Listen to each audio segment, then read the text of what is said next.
We are built for this network, for the strong, not the weak.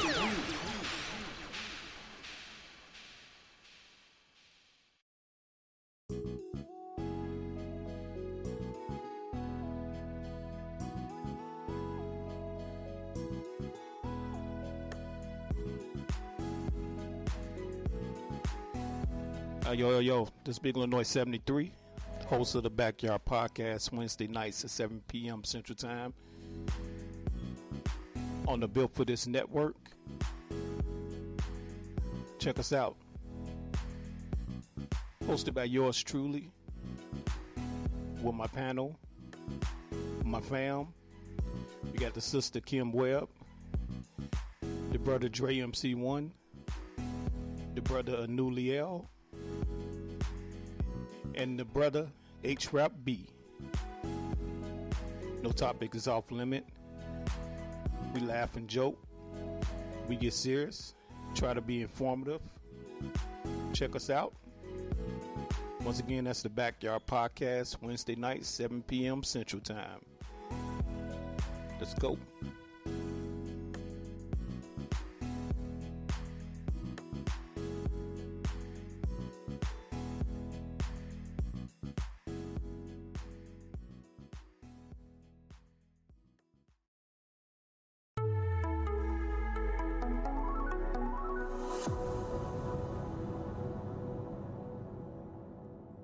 Greetings, brothers and sisters, family and friends. I'm your minister of wellness. Yes, I'm back again. We're marching towards the unholy day of Halloween. And I've been getting you all's emails and so forth saying that these videos are helping you out to get you off of that sugar binge.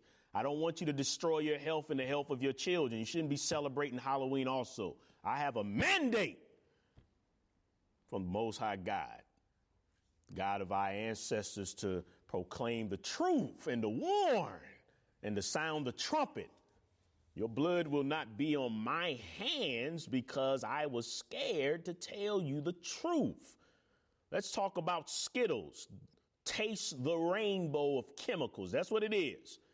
It's a rainbow of chemicals. The wicked food industry, the satanic food industry, sat there and sabotaged the color that God put in fresh fruit to trick us into wanting these concoction of chemicals, these toxic chemicals. Ending Breast Cancer Awareness Month on the sugar bean. I'm going to keep saying that. How ironic. All the millions and millions of dollars raising awareness for breast cancer. And then you end the doggone month on a sugar binge. Last event. I'll be talking about that and more. Last event, brothers and sisters, 2020. Might be my last event for a while, matter of fact. Come on out. Center for Divine Love Church, St. Louis, Missouri, 63116, St. Louis, Missouri. This Saturday. If you want to come in person, you have to register. Femalecastration.eventbrite.com, femalecastration.eventbrite.com. That's in person or RSVP only. Everybody else, it's a private live stream. I have to have your email so you can get that link. TheMinisterOfWellness.com, a pop-up box will appear. TheMinisterOfWellness.com, a pop-up box will appear. When you're registered, you'll also start getting recipes Monday through Friday, including Friday desserts. Don't tell me I don't give you alternatives. I have an email list where I give you recipes Monday through Friday, Friday desserts. TheMinisterOfWellness.com, a pop-up box will appear. Brothers and sisters, you have until midnight Saturday, October 31st to get 25% off using the code birthday 2020. Birthday, capital letters 2020. No space in between. Birthday 2020. Again, if you're confused by that, 888-847-8026. So now here's what you can apply the discount for. Go to my online store. You get the Minister of Wellness, Irish Sea Moss, and Immune Support combo. Get both of those 25% off. All of my books are 25% off. Lose 100 pounds in 100 days, reverse heart disease, high blood pressure, reverse diabetes, prevent and reverse, all my books. All of my DVDs, including the electronic, all my seminars on DVD, 25% off. Birthday 2020. all of my herbal extracts, all of them. And I have a lot. I have prostate herbal extract. My brand new one is the Dulce Organic Minister of Wellness approved Dulce seaweed for anemia and sickle cell. If you're anemic or have sickle cell disease, I have Dulce seaweed. It has the very high iron content. It'll help reverse your anemia in a few days. I have that. I have, of course, the Irish sea moss. I have pain relief herbal extract, sleep herbal extract, reduce inflammation, breast health, female libido, male libido. I have 30 different Minister of Wellness approved herbal extracts, 25% off. Okay, birthday 2020, birthday 2020. If you are confused about what you need specifically, you can order as many as you want. If you put in 10 in the cart, it'll take 25% off each of them. If you're confused about anything, 888-847-8026 about what you need for yourself or your loved ones. Give a gift for somebody else. Again, brothers and sisters, if you're listening to this video, you have a few hours left in the sale. It ends promptly Saturday, October 31st, midnight, the sale ends. Skittles ingredient list. They wrong for you. Using Taste the Rainbow. It's Taste the Rainbow of chemicals, sugar, corn syrup, hydrogenated palm kernel oil, apple juice from concentrate, citric acid, dextrin, modified corn starch. That's monosodium glutamate. Natural and artificial colors, all these different fake colors. We have real color in fresh fruit. Choose the real color in fresh fruit instead of the fake colorings in these processed junk food. Choose the natural sugar God put in fresh fruit instead of the health destructive sugar in this garbage. Choose foods that bring life over foods that bring death, brothers and sisters. Medicine foods of God that strengthen your immune system instead of these garbage Skittles that destroys your immune system. Choose ye this day. Choose ye this day to eat to live and stop eating to die. And then stop feeding this stuff to your children. Please. First two ingredients, sugar and corn syrup. Hydrogenated palm kernel oil is like glue that holds the sugar together. Like modified cornstarch, dextrin, white or yellow powder produced from starch, is used for coatings and glazes and can cause allergic reactions. Natural and artificial flavors. Let me focus on that for Skittles. You have no clue what that is. It can be anything. It can be anything. When I say anything that makes up that word natural and artificial flavors, it's a industry secret. You don't know what is in there. The most abominable things that you can imagine could make up that natural and artificial flavors. Yeah. 9 different colorants. 9 different colorants linked to all sorts of damage to the brain. And people wonder why I get so upset. Why aren't you upset? Do you not see what I see? You don't see the obesity? You don't see how many young people are in nursing homes now? You don't see how overweight our children are? You don't see the learning disabilities, the autism? You don't see any of what I see? Well, if you do, then you should be just as upset as I am. And you should be ready for a health revolution. You should be ready to boycott Skittles and the wicked food industry. You should be ready. If you're ready, join my community. Go to YouTube, search for the Minister of Wellness, search for the Minister of Wellness and subscribe to my YouTube channel. Join my Facebook group. I can be healthy. I will be healthy. I must be healthy. Just search for that phrase in Facebook and join. I'm on LinkedIn, Instagram, and Twitter. You can find me on all social media platforms simply by searching for the Minister of Wellness. My online store is theministerofwellness.com, theministerofwellness.com. My books, my seminars on DVD, and my Minister of Wellness approved labeled Supplements can only be found on my online store, theministerofwellness.com. If you need help placing an order, questions, comments, concerns, 888-847-8026, 888-847-8026. We're standing by right now to give you a free health assessment. Don't believe me? Call 888-847-8026. We want to help you at all costs for free. 888-847-8026. Brothers and sisters, throw the Skittles away, the taste of chemicals, the taste of rainbow chemicals. Throw it away and eat your G-bombs. Greens, beans, onions, mushrooms, berries. Those are the real Skittles. Berries. Huh? And seeds. The medicine foods of God.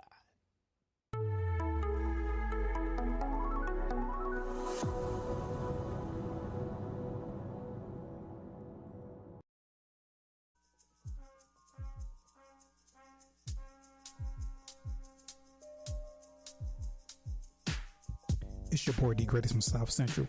Tune in on Sunday for Sunday Night Love Jones, 4 o'clock, 7 o'clock Eastern Standard Time. And on Mondays for Monday Night Love Jones, 4 o'clock, 7 o'clock Eastern Standard Time for good music, good conversation, and good vibes. It's all about the love. Yeah, man.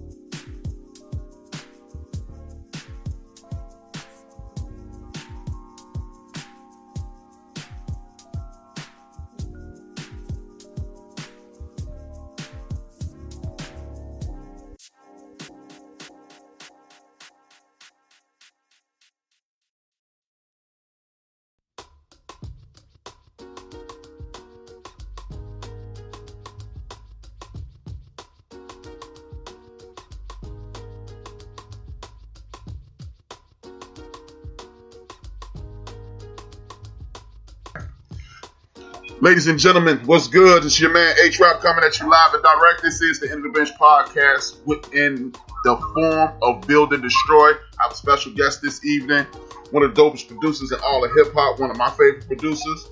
He goes by the name of Marco Polo. Welcome to the show. Thank you for being a guest.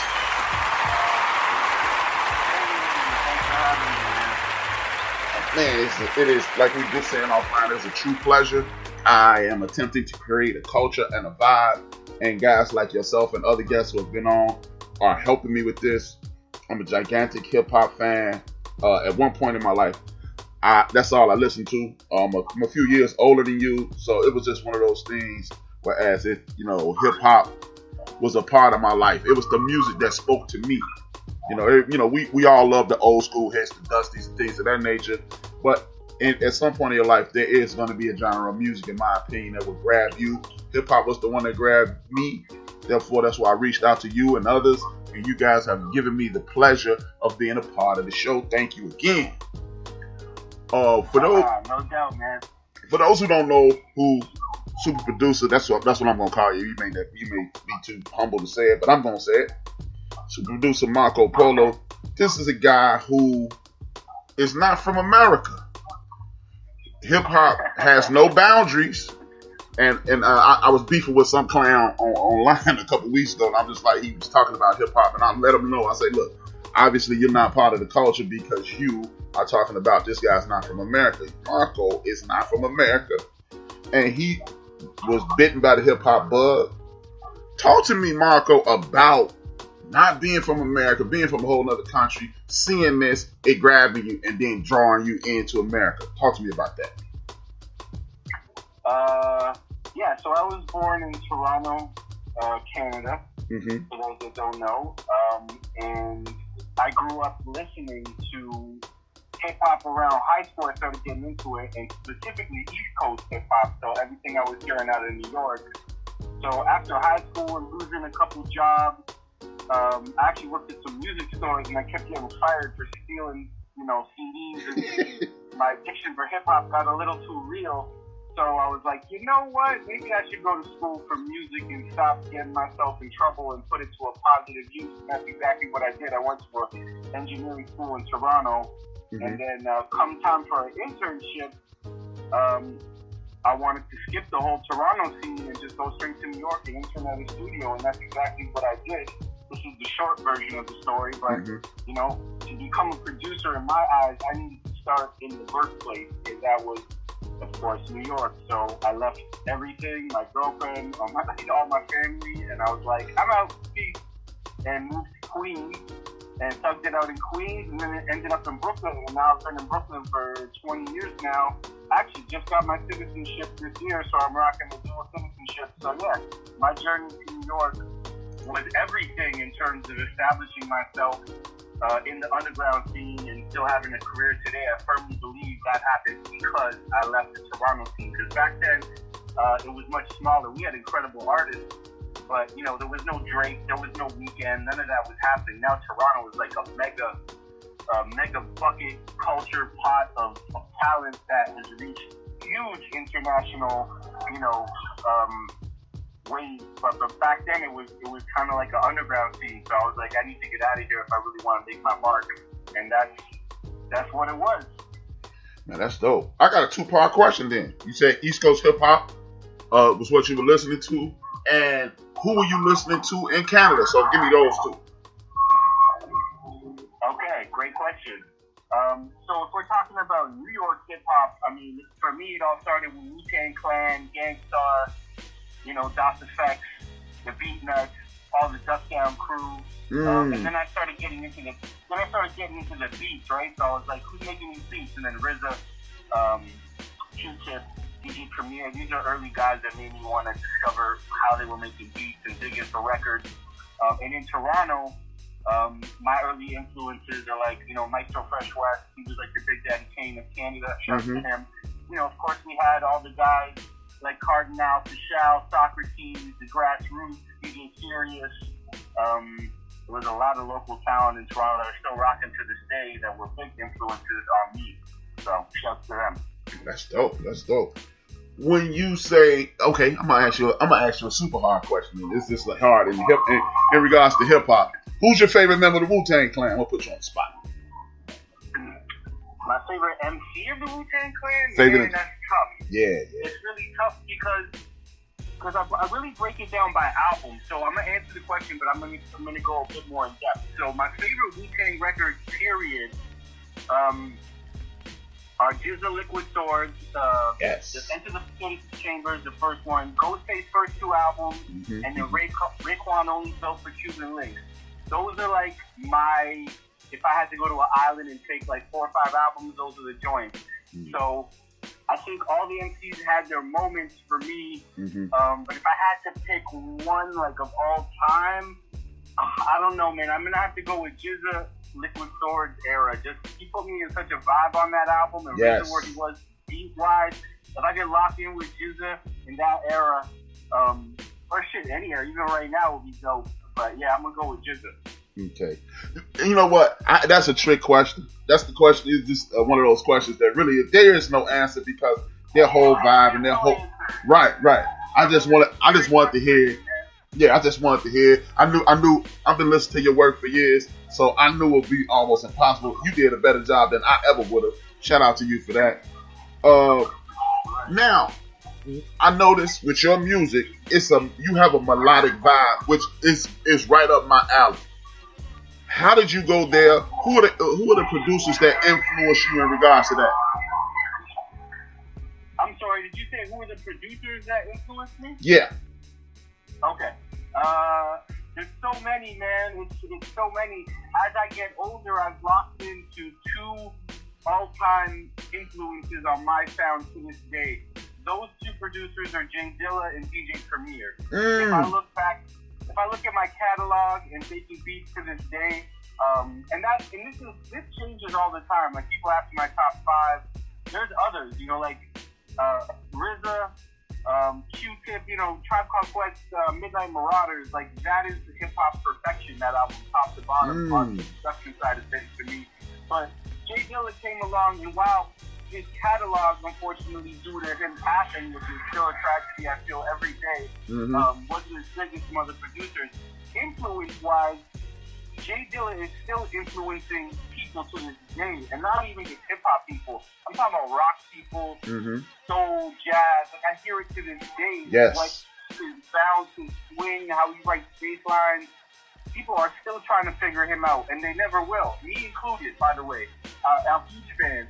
And so, yeah, Dilla and Primo, you know, and then, of course, there's so many, man. Peace, the Beat Nuts, the Beat Miners, Madlib, Alchemist. You know, I'll miss dudes all day if I don't think about Prince Paul. Like, there's so many. Right. What, you know, being from Canada, how do you know, because this is something that's totally foreign to me. How does a kid from Canada grab hold to American hip, you know, the United States sound, and what drew you to it? The whole culture, I shouldn't say sound. I mean, Toronto was a sponge for anything from New York. So anything from New York or Detroit, we were listening, and we were, you know, ask all the 90s classic, legendary hip-hop acts that came through Toronto to do a show. It's some of their most memorable shows. The appreciation for that type of sound was so big in Toronto.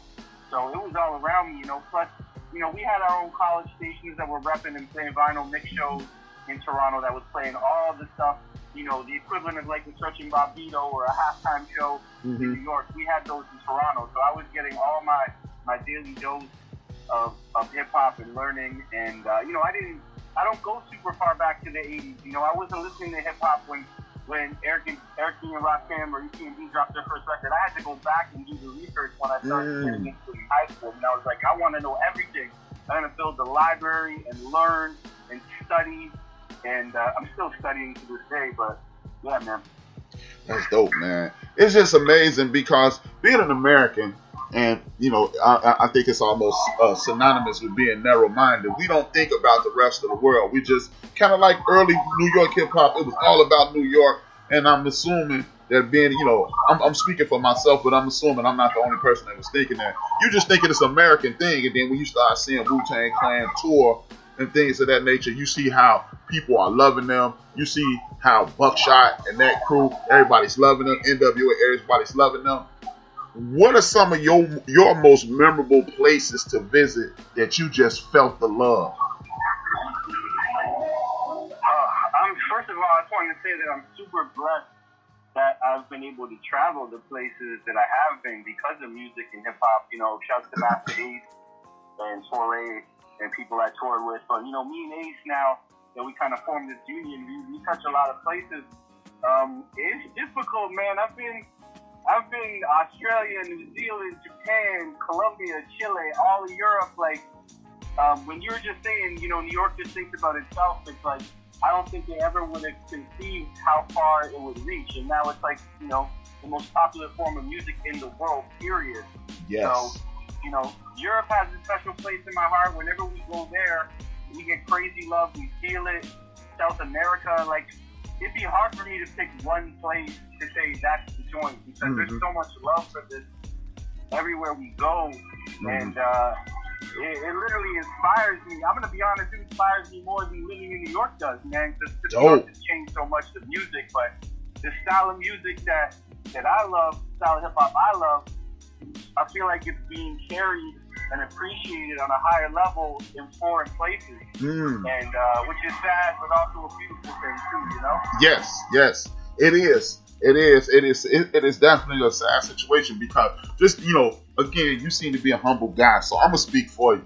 You're one of the dopest producers I've heard in a very long time. You know, again, I go back Port Authority and all those joints, right? Thank you. But it's like you said, it's a sad, it's duality, right? It's the ultimate duality. It's like, damn, I gotta go to Canada to get one of the dopest dopest producers. But damn, one of the dopest producers in the world comes from Canada. My culture is touching everything because, like, I'm taking from Nori. Nori says hip hop is a race upon itself. I totally agree with that. We are a different breed of cat. We are a whole community because the things that you were touching on, those things touched me in the same way. We never met each other, but we have the exact same mindset. We feeling the same way about Dilla. The homie who's in my chat room right now, RC, you touching him, and that's the whole beauty of hip hop. I'm gonna repackage that question and say, what was the most surprising place? What was the place that surprised you the most in regards to embracing hip hop the way they did?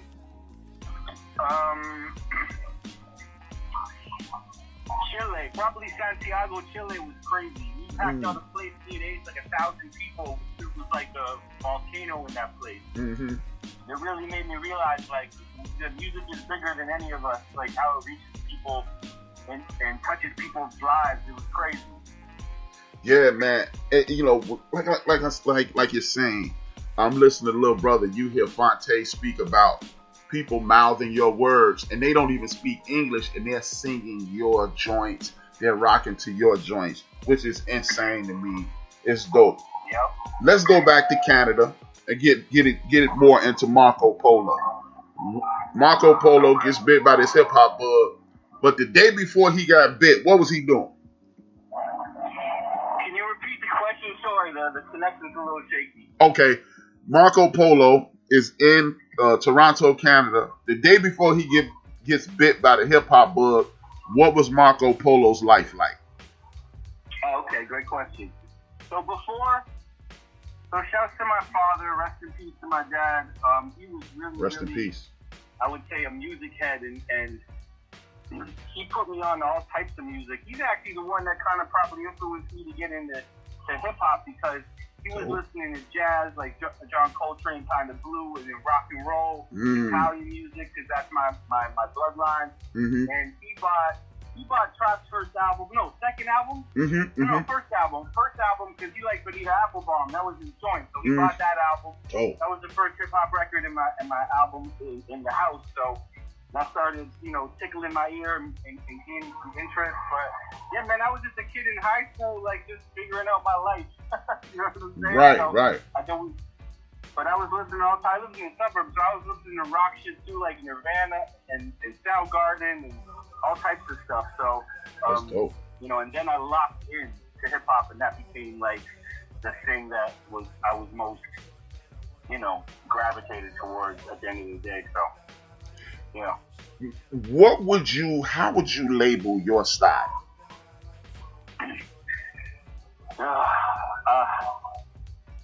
I'm a very heavy drum-driven producer because that's how I look at my father.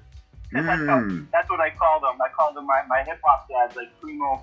And I think big drums is a big part of my sound because I grew up listening to music that had super heavy drums. So the first thing I'm always focused on with my beats is how the drums are sounding. So I would say I'm a very drum-driven guy, and then I'm still a fan of heavy bass lines, and I could go melodic, I could go something that's just, grimy.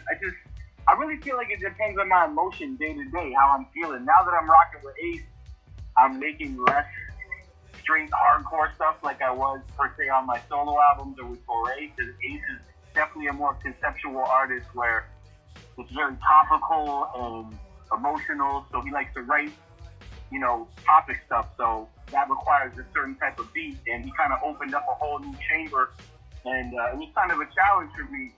So, sorry if you hear noise in the background, but the Brooklyn's partying and celebrating Joe Biden's win right now. Right. I'm already knowing. I kind of figured that the whole world is celebrating. Well, not the whole world. All of America, all of the good people in America, they're celebrating.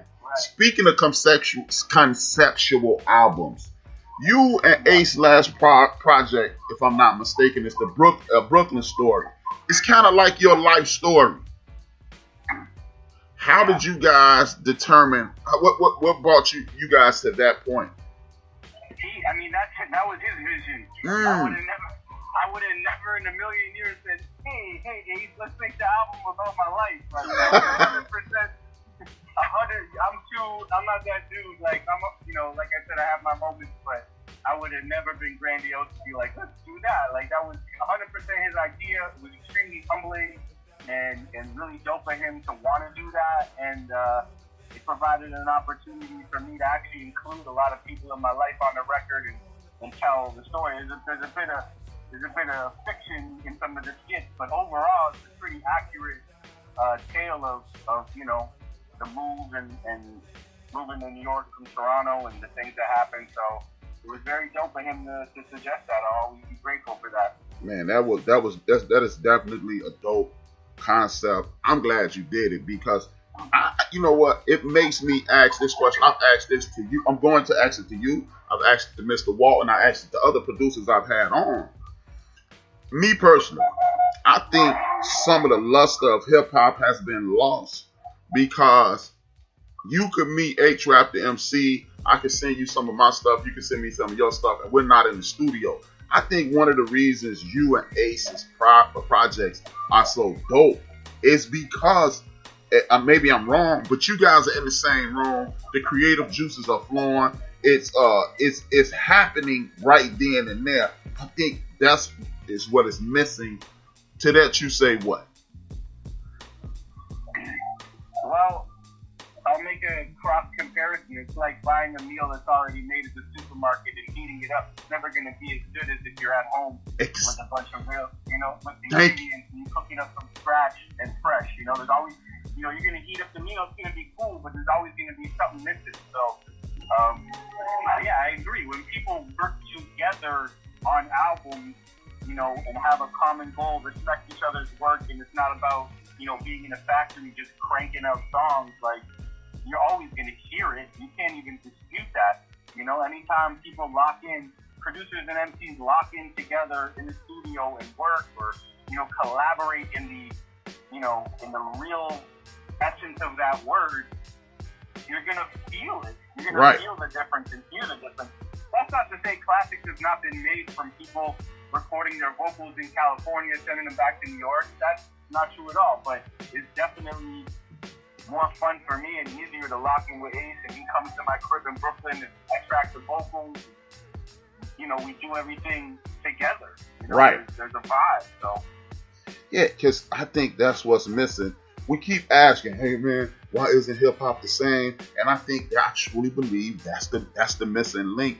Because like Mr. Walt, he even made a point. He was like, the chemistry is not there anymore. A lot of people try to say, hey man, they're no longer hungry, blah, blah, blah.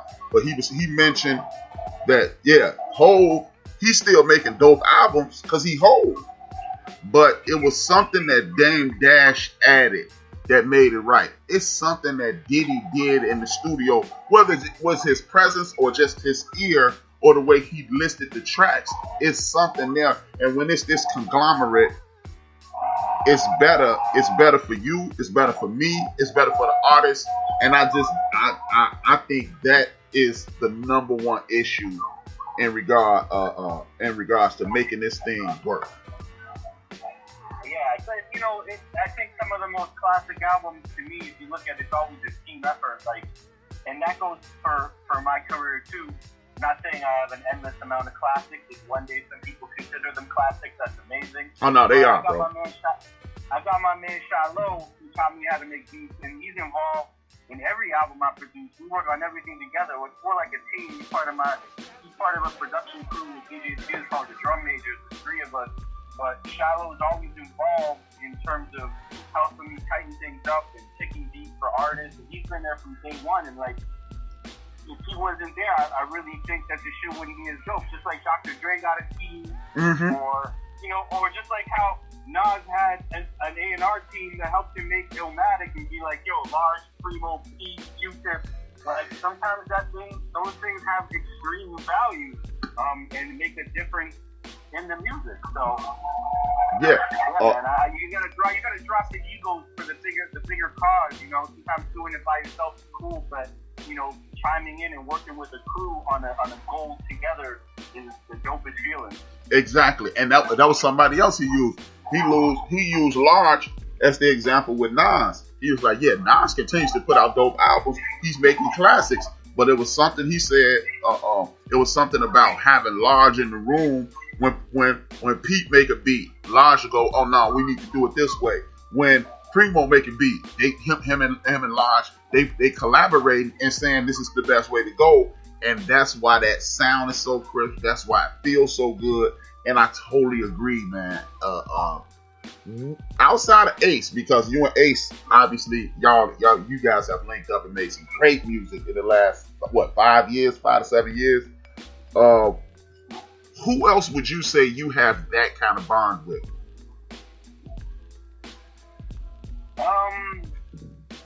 There's a few few people. I mean, my man Torre, me and him go way back to the Double Barrel album, and we have great chemistry in the lab. Another MC that I feel like I got great chemistry with is Pharaoh Much. Like, me and him have done a lot of work, and you know, it's a blessing to work with him. You know, I've done joints for his album. We just released a song about 6 months ago with Styles P called Same Shit, Different Toilet. It came out real crazy. But me and him always lock in, and yeah. Yeah, you know, now that I'm thinking, his style would just marry the hell out of your style, because he has that melodic thing. You got the heavy drums, and you drop a lot of piano in your music, which I love. Yeah, man, that's gonna be insane. That's gonna be insane. Is there anybody that you would like to work with? Yeah, there's a lot of people. I would love to do some work with Ghostface and Raekwon. I would love to do work with Kendrick, obviously. I would love to do more work with Black Thought. He was on one of my beats with Pharaoh, which is like one of the greatest moments in my life. To produce a song for those 2 trading bars. But more work with him will be dope. Yeah, man, the list goes on and on. With that being said, remember, we used to have these super groups, you know, the EPMDs, the Black Moon and things like that. You said you did some work with Boot Camp. Do you think that's a thing of the past, or it's just we have to zone in and focus on those kinds of things? Because the whole industry, you got to do it on your own thing, is really destroying that concept. I think it's all about the music, man. I mean, Master Ace's career, he'll tell you himself, it should have been done before he dropped Disposable Arts. He thought it was a rap for him. He made that album. It resonated with so many people. It gave him 25 more years in his career. You know what I'm saying? That was he's insane. He's a perfect example from a guy from the golden era who is still here and relevant and touring the world, making music that is reaching people. So, you know, if you stay locked in, you stay current, and you keep your music, you know, relevant to people, the sky's the limit. So that, I really think it's about that. If you put out good music, people will gravitate to it. And you're smart with your business, people will hear it, and you can keep rocking. But you know, if that part of it falls off, you know, then, you know, just like any business, if your product gets shitty, people aren't gonna buy it no more. So true. How can the hip hop community help you guys, like with us, spread the word? So, because I've been a firm believer in the best hip hop has never been on the radio. So I get tired of people saying they don't play our stuff on the radio. They never have, period. But how can we get to the point whereas we can get the hip hop culture, the hip hop community, whatever we want to call it? What can we do to help you guys lock in so you guys can maintain a certain level of excellence and people not try to shoot for the chart? We all want to be number one on the charts, but I feel it should be organic. What can fans do, or what's your opinion on what fans can do to help you guys maintain that level of excellence? I mean, social media changed the whole world, changed the music game. So, you know, we have to embrace it. You can have your gripes about the pros and cons, but the bottom line is everybody's moved on to social media. Like, I can't even remember the last time I listened. You know, I don't even have a car, so it's like I discover my music sometimes in Spotify, and yeah, I really think the power is for people to spread the word of mouth. Tell your friends about people.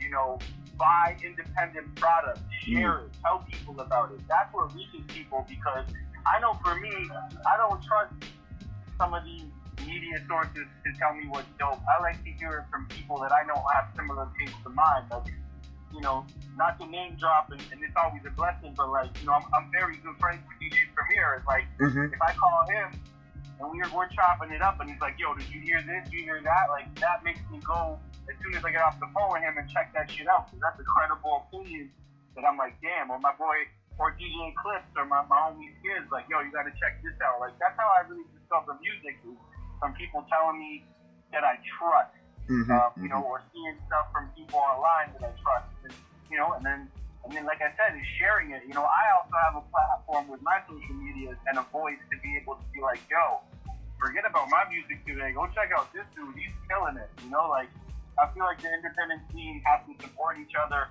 And when people are making dope shit, we got to tell other people about it and hold each other up.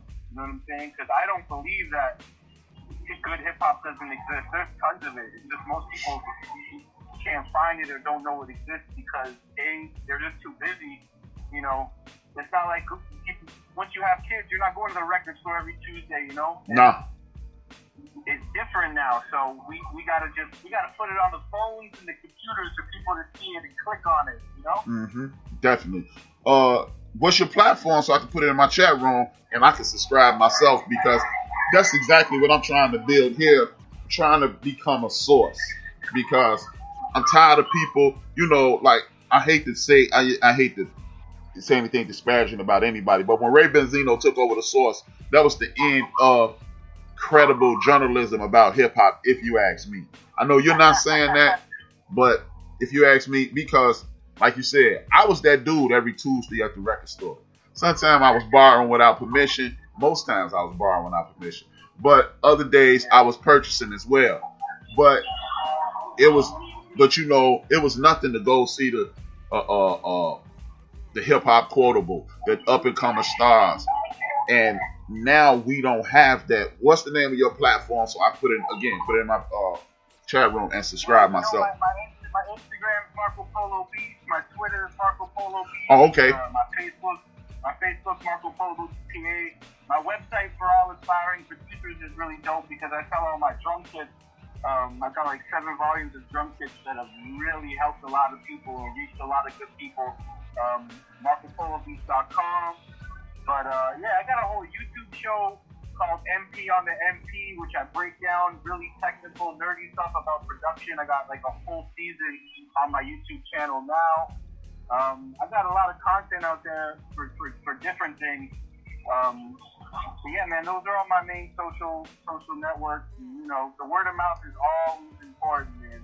People love sharing good music and learning about good music, and I think if more people did that, we'd have more power than any media out there, you know? And that's why I keep reaching out to people who I consider like-minded. I only reach out to people who I like. I mean, I'm quite sure if I tried hard enough, I could get some of the pop guys to come on and talk to me. But I really don't want them on here. I don't want to deal with them. And it's not personal. It's really not personal. You don't make what I make, and I get it. But I am trying to broaden the culture, make the culture, return it to what it used to be, its greatness, put us in a situation to whereas we are making the hip-hop culture work. Because like I was telling, I think it was Skazoo, I haven't released that interview yet. This one is live. I was like, I want to get like 500,000 million people or 1 million people together in one area, right?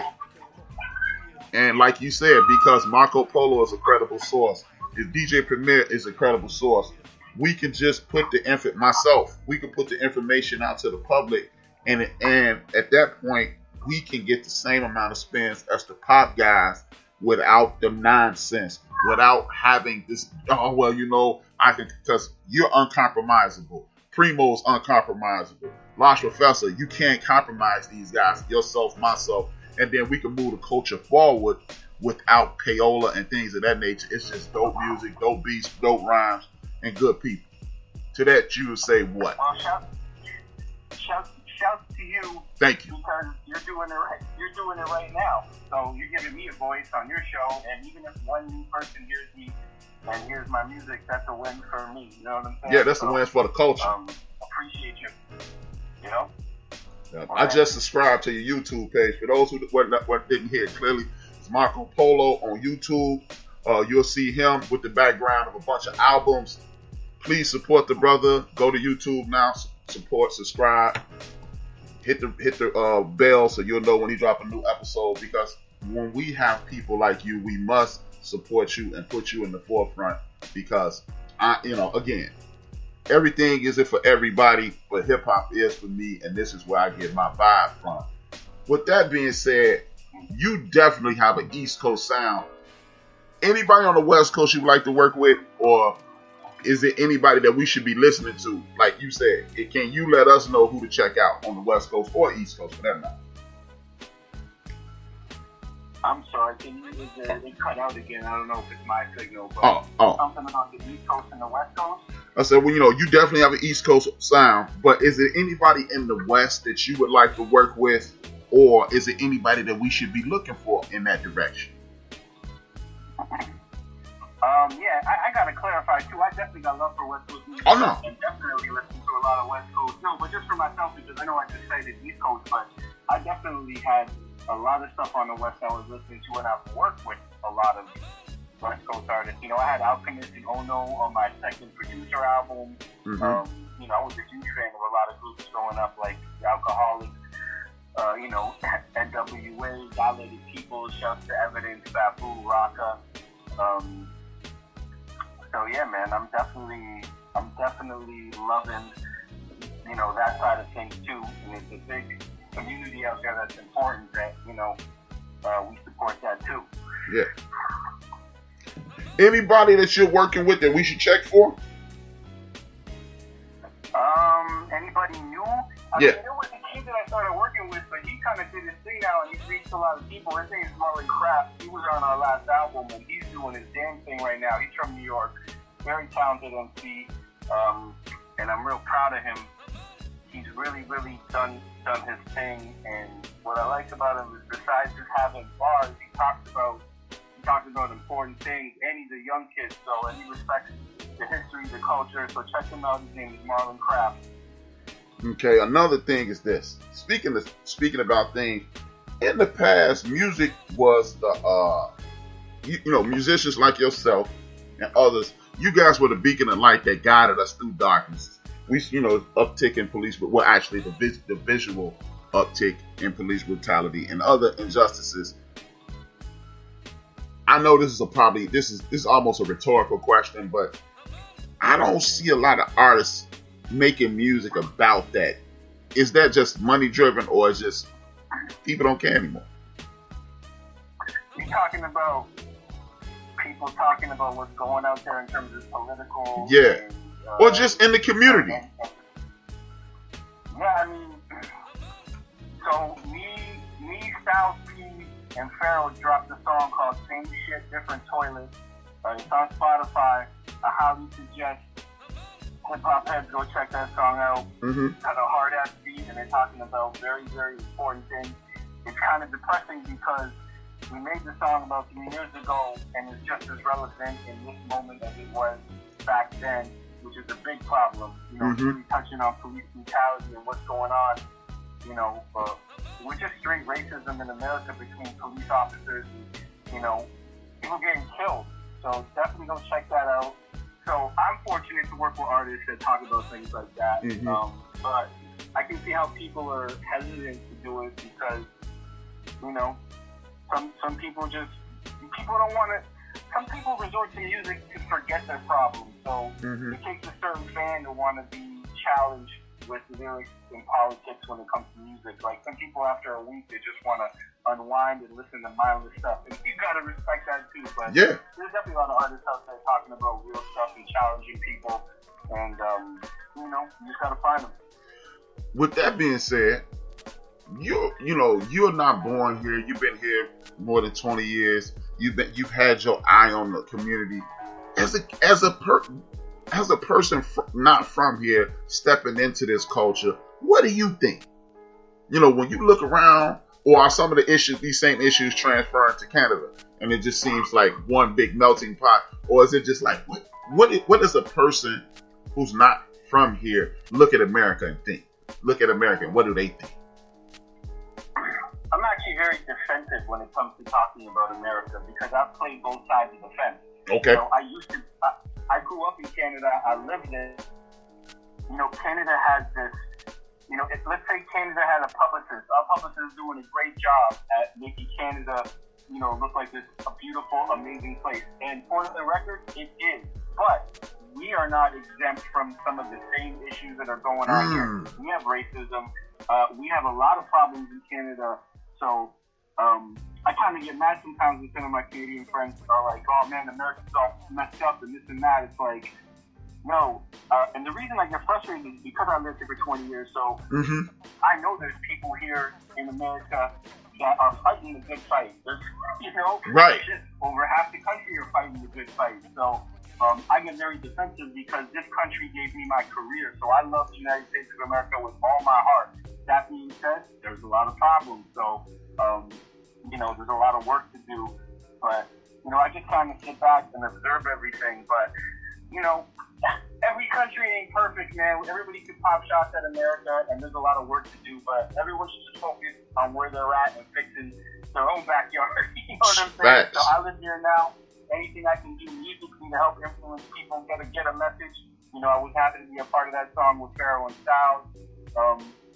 Especially when it comes to the police violence towards black people, because as a white dude, for me personally, I just shut up and listen. I listen, because I will never understand or experience the same vibe that my, black brothers are experiencing in the streets when it comes to things like that. So my job is just to listen, take note, and help in any way I can with my voice. So that's what it is for me. Was this you said you just got your citizenship. Was this your first time ever being able to vote as well? That is correct, and I was very happy to contribute my vote this year, and it was my first time voting. I voted early in Brooklyn, and it felt great to be able to contribute in that way to, I'm not, I voted for Joe Biden, but people like to talk about these type of things, but that's what side I lie on right now, because I wasn't a fan of Donald Trump. I didn't think his energy was doing anything positive for the universe or this country. Exactly. Exactly.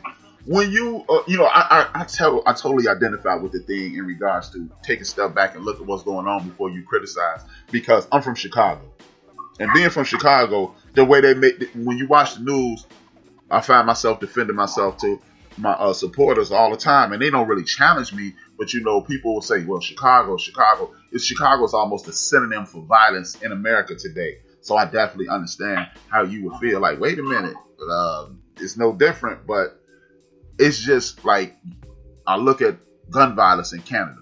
It's almost non-existent. And then you come here and you thrown in the mix, and you're in one of the hottest places in America. It's just crazy. And now you come here, and in the midst of a pandemic, you got the leadership attempting to take away healthcare, something that's also a part of your culture in Canada. How has this COVID thing affected you and the people around you? Well, it's definitely more peaceful for me to know that all my immediate family, like my mother, my brother, my cousins, they're all up in Canada with universal health care during a time like this, because that's just peace of mind right there. Right. And I do wish that existed here. And I don't know if it's possible. Hopefully someone works towards it. It's difficult because Canada has 40 million people. The United States has 400 million? Yep. So it's a little bit more complicated to just say, let's just be like Canada. There's definitely a lot more factors involved before we make that leap. But it's definitely possible because there's a lot of countries in the world that have universal health care, and I wish that would happen. I think that would eliminate so much stress for people just to know that they're good no matter what, especially right now with COVID. If everyone felt like, I have health care, I feel like the energy would be way less tense. So, but I'm not a politician. I don't know what goes into making these things happen. So right. For me to just be like, America should be exactly like Canada, obviously there's way more involved, but that should definitely be the goal, to work towards something like that, because I'm not going to lie, having that going up in Canada is a beautiful blessing. Yeah, man. To not have to worry about whatever happens, you're covered. Yeah. Yeah, man, because, that's one of the things that I pay attention to. I've traveled to your country several times. It used to be my thing for me and my cousin Mike to just drive from Chicago up to Windsor and just hang out. And again, I understand being an outsider, it definitely looks better, it feels better, but like you said, everyone has issues. So to just stereotype, hey man, it was better up there. It was just, I was only there for a few hours or a day or two. I mean, sit down for 6 months and you'll have a different opinion. And you say you started off in, I know you only have a little more time. I'm gonna close this out for you quick. You started off in Queens, you moved to Brooklyn. What took you to Brooklyn? Great question. What took me to Brooklyn is I was living in the basement of my friend and his family's house for 6 months, rent free. And one day his mom's like, "I love you, but you gotta go." And my boy Lou, whose house, his family's house, he was like, "Yo, I got a friend in Brooklyn, he got a room." I didn't even ask where it was. I was just like, "Yes, I'll take it." And I ended up here. Shout out to my roommate, who's also a dope producer and MC and singer. And I've been in this neighborhood in Brooklyn 20 years, thanks to Lou. And just all a connection through community and hip-hop and people just looking out for each other. And that's how I ended up in BK. And I'm still here to this day. So That's dope. Now, I'm going to ask you this last question, and I'll let you go. Man, thank you for giving me your time. It's been a hell of an hour. Thank you very much. And I'll definitely reach out to you afterwards. But I want to know about some projects you got coming up and what we need to be looking for so we can continue to support you, your dope music, and the entire hip-hop community. Appreciate that. So the first project that's coming up, the soonest, is I'm releasing an instrumental album called MP on the MP Volume 1, which is all brand new instrumentals, never released. And that'll be out, I would hope, in a couple months. I'm just waiting on a new test press, and that'll hit the digital. It'll be available exclusive limited vinyl, because I'm a vinyl head, that I'll sell only on my website. And I'm actually making a cassette too for all the OGs that still collect cassettes. So that's dropping MP on the MP Volume 1. It's going to be a series that I'm going to keep continuing. I got so many beats that never found a home that I really love that I want people to hear it. So that's the first thing that's coming out. And then the next big thing is me and Master Ace are working on our second album. I can't say when that'll come out, but the beats are pretty much 90% done, and he's in writing mode. So shout out to Ace, who will be doing a follow-up album to A Brooklyn Story, and I'm very excited about it.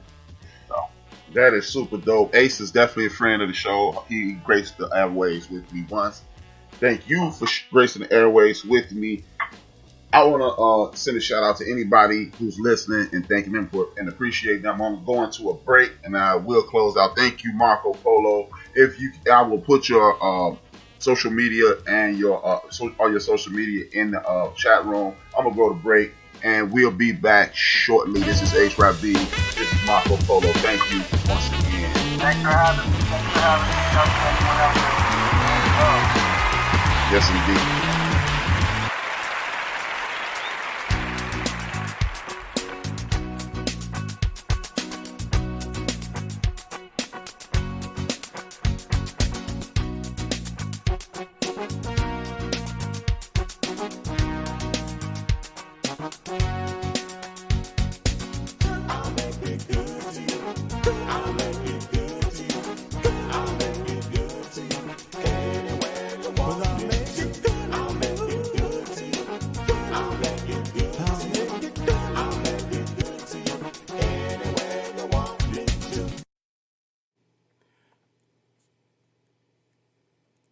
Did you know that the richest person ever was a black man?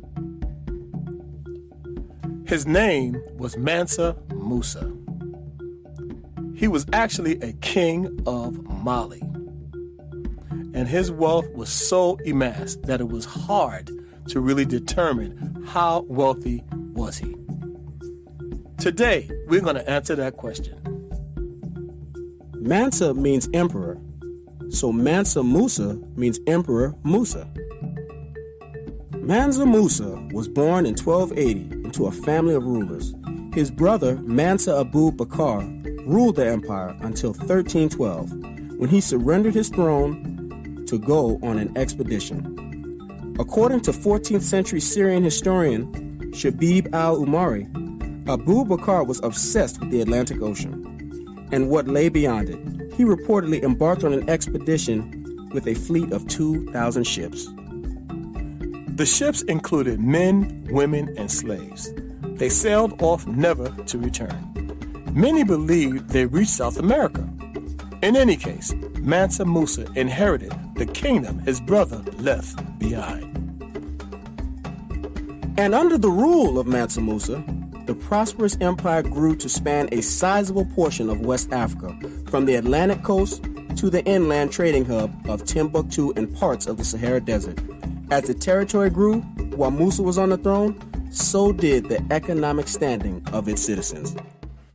The kingdom stretched for about 2,000 miles from the Atlantic Ocean all the way to modern-day Niger, taking in parts of what is now Senegal, Mauritania, Mali, Burkina Faso, Niger, the Gambia, Guinea-Bissau, Guinea, and the Ivory Coast. With such a large landmass came great resources, such as gold and salt. During the reign of Mansa Musa, the Empire of Mali accounted for almost half of the old world's gold, and all of it belonged to the king. While holding the title of the ruler of the wealthiest emperor in the western part of Africa, the main source of his kingdom's wealth was gold and salt. He had absolute power and control, as every piece of gold and salt produced in the kingdom automatically became his. In the words of Rudolph Butch Ware, an associate professor of history at the University of California, contemporary accounts of Musa's wealth are so breathtaking that it's almost impossible to get a sense of just how wealthy and powerful he truly was. According to calculations based on the value of the dollar, prominent financial analysts and historians have determined that Mansa Musa's net worth as of today would be upward of over $450 billion. The emperor's wealth was virtually impossible to calculate. His wealth was so enormous that it is believed that he accounted for over 40% of the world's total gold reserves. Could you imagine that? He basically had almost half of the wealth of the entire world. Mansa Musa's subjects even became rich, accompanied by thousands of richly dressed servants and supporters. Musa made generous donations to the poor and to charitable organizations, as well as the rulers of the land his entourage crossed. Mansa Musa was a devout Muslim, and not one to travel on a budget. He brought a caravan stretching as far as the eye could see. He made a legendary pilgrimage from Mali to Mecca. On that journey, he traveled almost 3,000 miles. On this caravan, he took over 70,000 subjects, consisting of his entire royal courts and officials, soldiers, griots, entertainers, merchants, camel drivers, and 12,000 slaves, as well as a long train of goats and sheep for food. It was a city literally moving through the desert, a city whose inhabitants, all the way down to the slaves, were clad in elaborately stitched gold and the finest Persian silk. 100 camels were in tow, each camel carrying hundreds of pounds of pure gold. It was a sight to behold, and the sight got even more opulent once the caravan reached Egypt, where they could really show off their wealth. He gave both gold and extravagant gifts lavishly. In fact, he flooded so much wealth into cities like Cairo, Egypt, metals like gold actually decreased in value. A full decade came and went in the wake of his visits, and many markets still had not properly recovered. In the end, Musa gained back at least some of the gold he had given away, picking it up at a high interest from Cairo lenders. He, by himself, actually caused global inflation. The emperor also made generous donations to the poor and to charitable organizations, as well as the rulers of the lands his entourage crossed.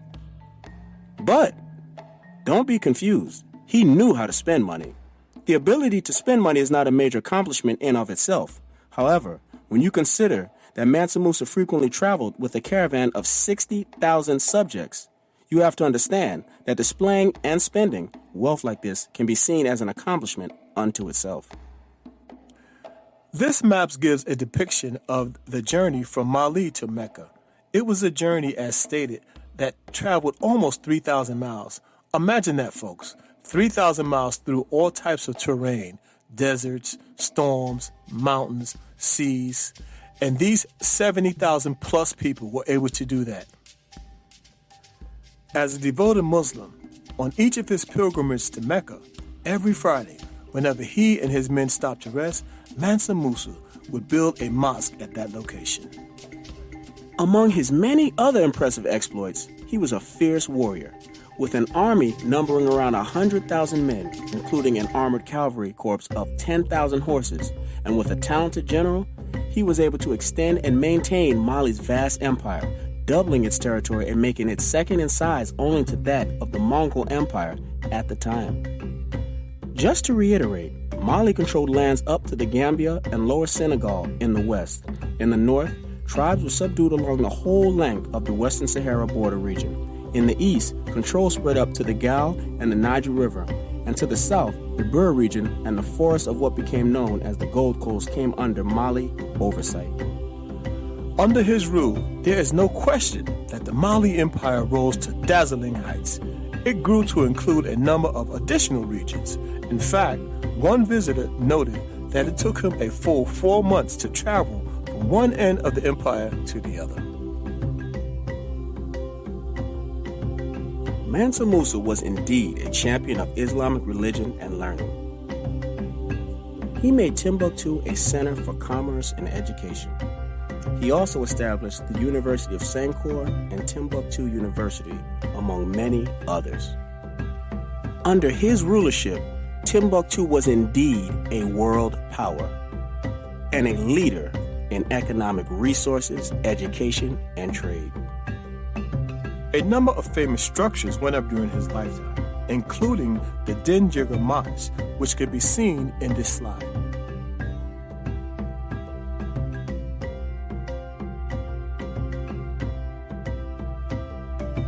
Mansa Musa set up a number of educational centers and mosques, which cannot be emphasized enough. Architects came from both Spain and Cairo in order to build not only his staggering palace, but other buildings as well. Although the palaces does not exist in its present, it is worth noting that the university and mosque both continue to stand to this day.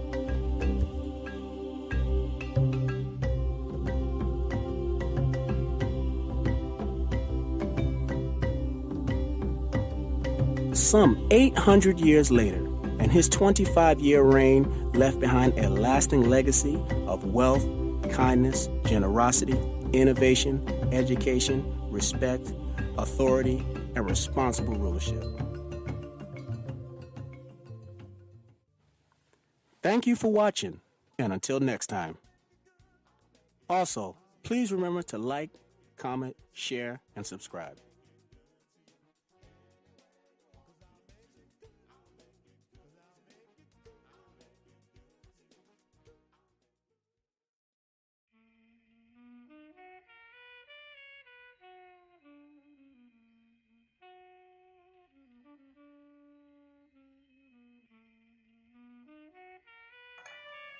Welcome back. This is HRap for Built for This Network. This is a podcast called Build and Destroy.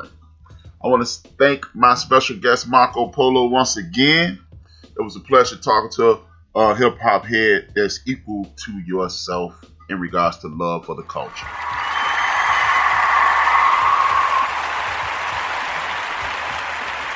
With that being said,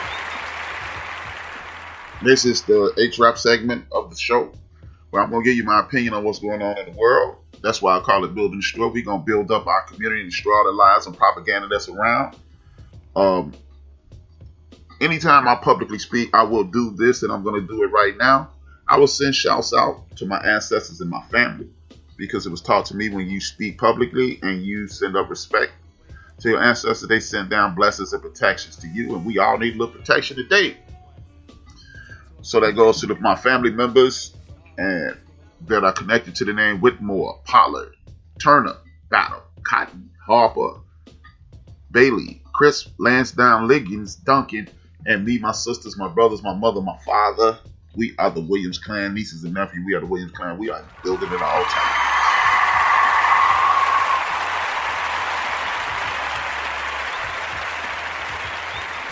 As it was once said by one of the queens of hip-hop, MC Light, well.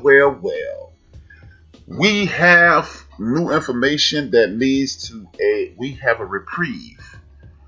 We haven't had any victories today. Shout out to Biden and Harris for winning, for being president and vice president-elect.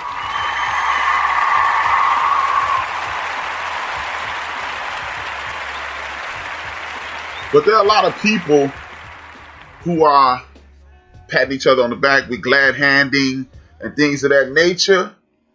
But I don't think this is the time to smile. We got caught up like that 12 years ago. 12 years ago today, we were doing the exact same thing. Glad that there was a brother in the office. We've won. We've made it. We didn't make it and we didn't win anything because we didn't have a game plan. The game plan was never set in place. Therefore, we instantly lost.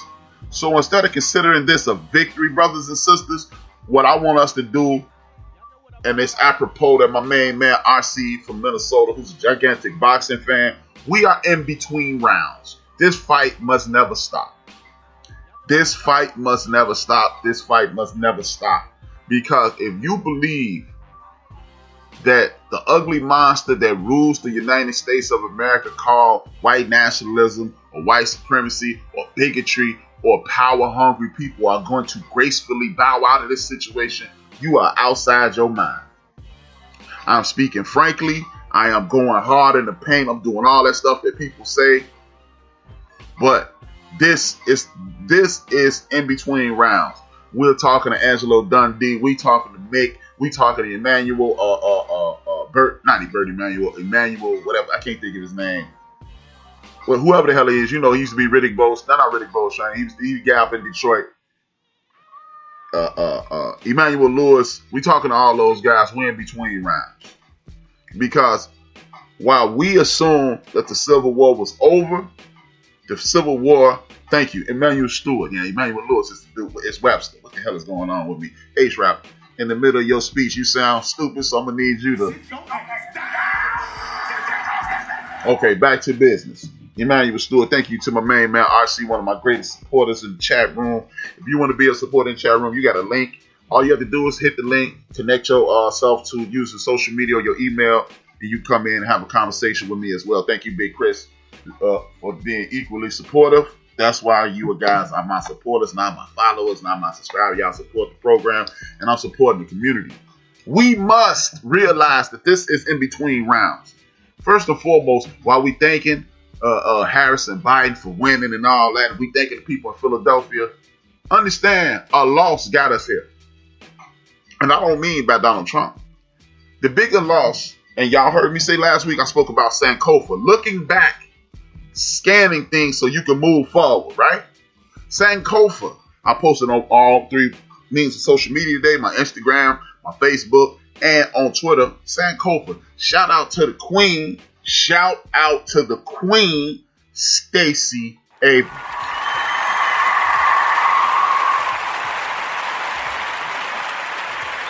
The sister been busting her back every day for the last 2 years after she got hoodwinked out of the governor seat in Georgia, and she went to work. Her and the Queen ancestor, Fannie Lou Hamer, famous for having a sick and tired of being sick and tired speech. Salute to the ancestor. This is why I keep using the terminology Sankofa, which is, if you look at it as a bird looking back with the egg in its mouth, the future is the egg looking back to understand what we have gone through and looking forward to see where we need to go. If you look at Fannie Lou Hamer, she is exactly what the Queen Stacey Abrams is. So I was not going to start my day without saluting the sister Stacey Abrams. She galvanized the state of Georgia, which in turn galvanized the state of Mississippi, which in turn galvanized the United States of America. If you don't understand how important the South is, I am going to quote another ancestor, W.E.B. Du Bois. Du Bois, or however you want to pronounce it. It's been pronounced several different ways. I call them Du Bois. That's the way I'm going to say it. So if I say it wrong, hey, this ain't English class, right? But W.E.B. Du Bois said this in 1960, and I quote, "The future of the American Negro lies in the South. The South took over hip-hop, and hip-hop took over the world. The South has taken over voting, and we could potentially carve our space out in this country due to this. If you guys, again, believe that we have won something, tell me what. We are digging right out of the basket. I was telling the homie SP today, if you believe we've won something, we are digging right out of prize box that we got at the OJ trial. What we get for that? A bunch of cheering and a bunch of nothing else. Nothing. I don't want her to have that J.A. Shabazz. Shout out to the brother J.A. Shabazz. I think she needs to be the next governor, and we need to keep Stacey Abrams. The homie J.A. said he wants her to be in the cabinet and get rid of doofuses like the clown Ben Carson. Yes, I call him a doofus. No more niceties. No more. It's an old saying, nothing that's in the middle of the road but lions and dead animals. We drawing lines in the sand. If you're on the wrong side, this is biblical. This ain't rap. God, like my man Malcolm said in the movie, these God's words. This ain't no hustle. If you in the middle of the road, you against me. God don't allow you to be in the middle of the road, so rap is following God, and God is running this. I honestly believe, to answer the homie J.A. Shabazz about Stacey Abrams being in the chamber, we need to start thinking in 24-month increments. Every 2 years, we either getting somebody out of Congress in the Senate or putting somebody or replacing one of these bigots that's in Congress or the Senate. I need my brothers and sisters in the state of Georgia to start talking to their friends, families, whoever, clans, posses, crews, and cliques to start re-registering. So, because if you don't know, you can register to vote now for this runoff, and we can get these bigots up out of Georgia. Now, back to my point, man. We got to start thinking, let me answer J.A. and then J.A., I don't want her to be a part of the cabinet because I want her to be the governor of Georgia. And in the event Sister Harris and Joe fuck up, we going to put Stacey at 1600 Pennsylvania Avenue because she has earned the right to represent us nationwide. Period. Point blank, period. Miss me with all this. I say this every show, and I'm going to say it every show until I don't have breath in my lungs. We have no political allies, permanent political allies. We only have permanent political issues. And until your grandkids are assured the exact same opportunity as everybody else, I ain't trying to hit at you, the homie. We got faith in you. Now, I understand Sister Harris and Joe Biden, they have a big pile of caca to feed through. They got a bunch of that. But what we need to do, and another person, J.A. Val Demmons, shout out to the sister Val Demmons, to the Queen Val Demmons down there in Florida. She holding it down. We're going to rep her hard too. That's somebody else we need to be keeping our eye on. Val Demmons. We keep an eye on all the sisters because whether y'all realize it or not, the continent is the first place in the universe in which the word, that was the place of the original place of a queen. Nobody else had a queen, and the queen mothers elect you to be king, to lead the way. They see the strength in you, they get behind you, prop you up, and you're a better man for it. So shout out to the sisters and the queens who support us every step of the way. So we finna get some of these queen mothers and some of these real positions, and we gonna support them. And you finna miss me with all that nonsense. Oh man, and she this and she that. None of that. No more of that nonsense, okay? Second thing on the agenda for me. Nancy Pelosi is not our friend. Andrew Yang is not our friend. These people were on TV literally speaking in dog whistles last night. They've been speaking in dog whistles all year. I mean, all month. And what people don't realize is what they're saying makes all the sense in the world, but it doesn't make sense to us. He's a clown. He's a bozo. He's a pozo. But thank you, my brother Michael Wade is supporting us, is supporting the movement also.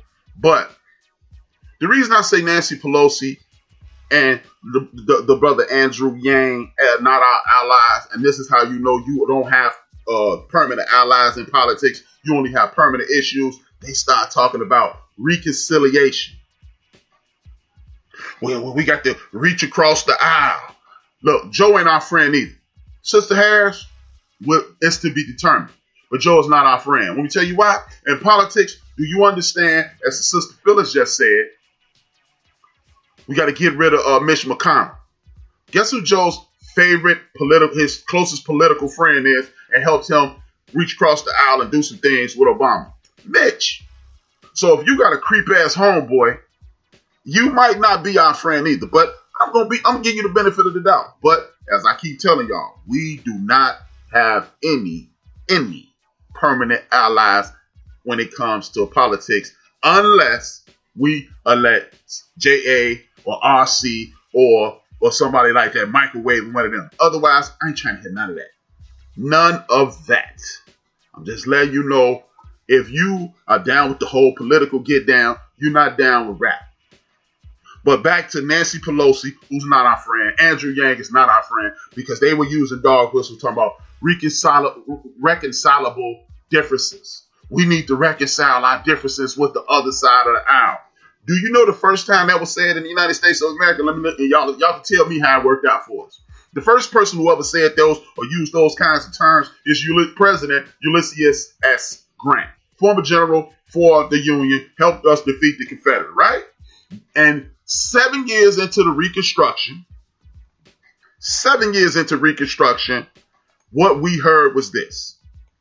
We heard everybody talking this nonsense about, yeah, we gonna do this for the bruhs, we gonna do that for the bruhs, right?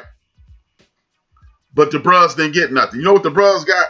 We got Reconstruction for 7 years, and then the few of us that got 40 acres and a mule, what you end up getting was your 40 acres and your mule taken away from you, and you were back into abject poverty because they start funding programs to give landowners their land back. And anytime bigots get what they want, we get what they giving us, which is the shaft. So when you hear this on the news for the next few days, weeks, months, reconciliation, what they are saying is, we're going to be cool with y'all again like we did 157 years ago. I ain't trying to hear none of that. They ain't trying to do nothing for us. When you start talking about reconciling with people who have done nothing but contribute to our demise, you are not helping me. I don't want to hear Joe Biden. He's going to say it. If he hasn't already said, I'm not the president of the Democratic Party, I'm the president of the United States of America. But how about this, bruh? I don't want to hear that shit. And excuse me, because I got my pastor listening. Shout out to Reverend Don. But I don't want to hear that shit, man. Because at the end of the day, every time you doing it for everybody, I don't get nothing. I don't get a damn thing.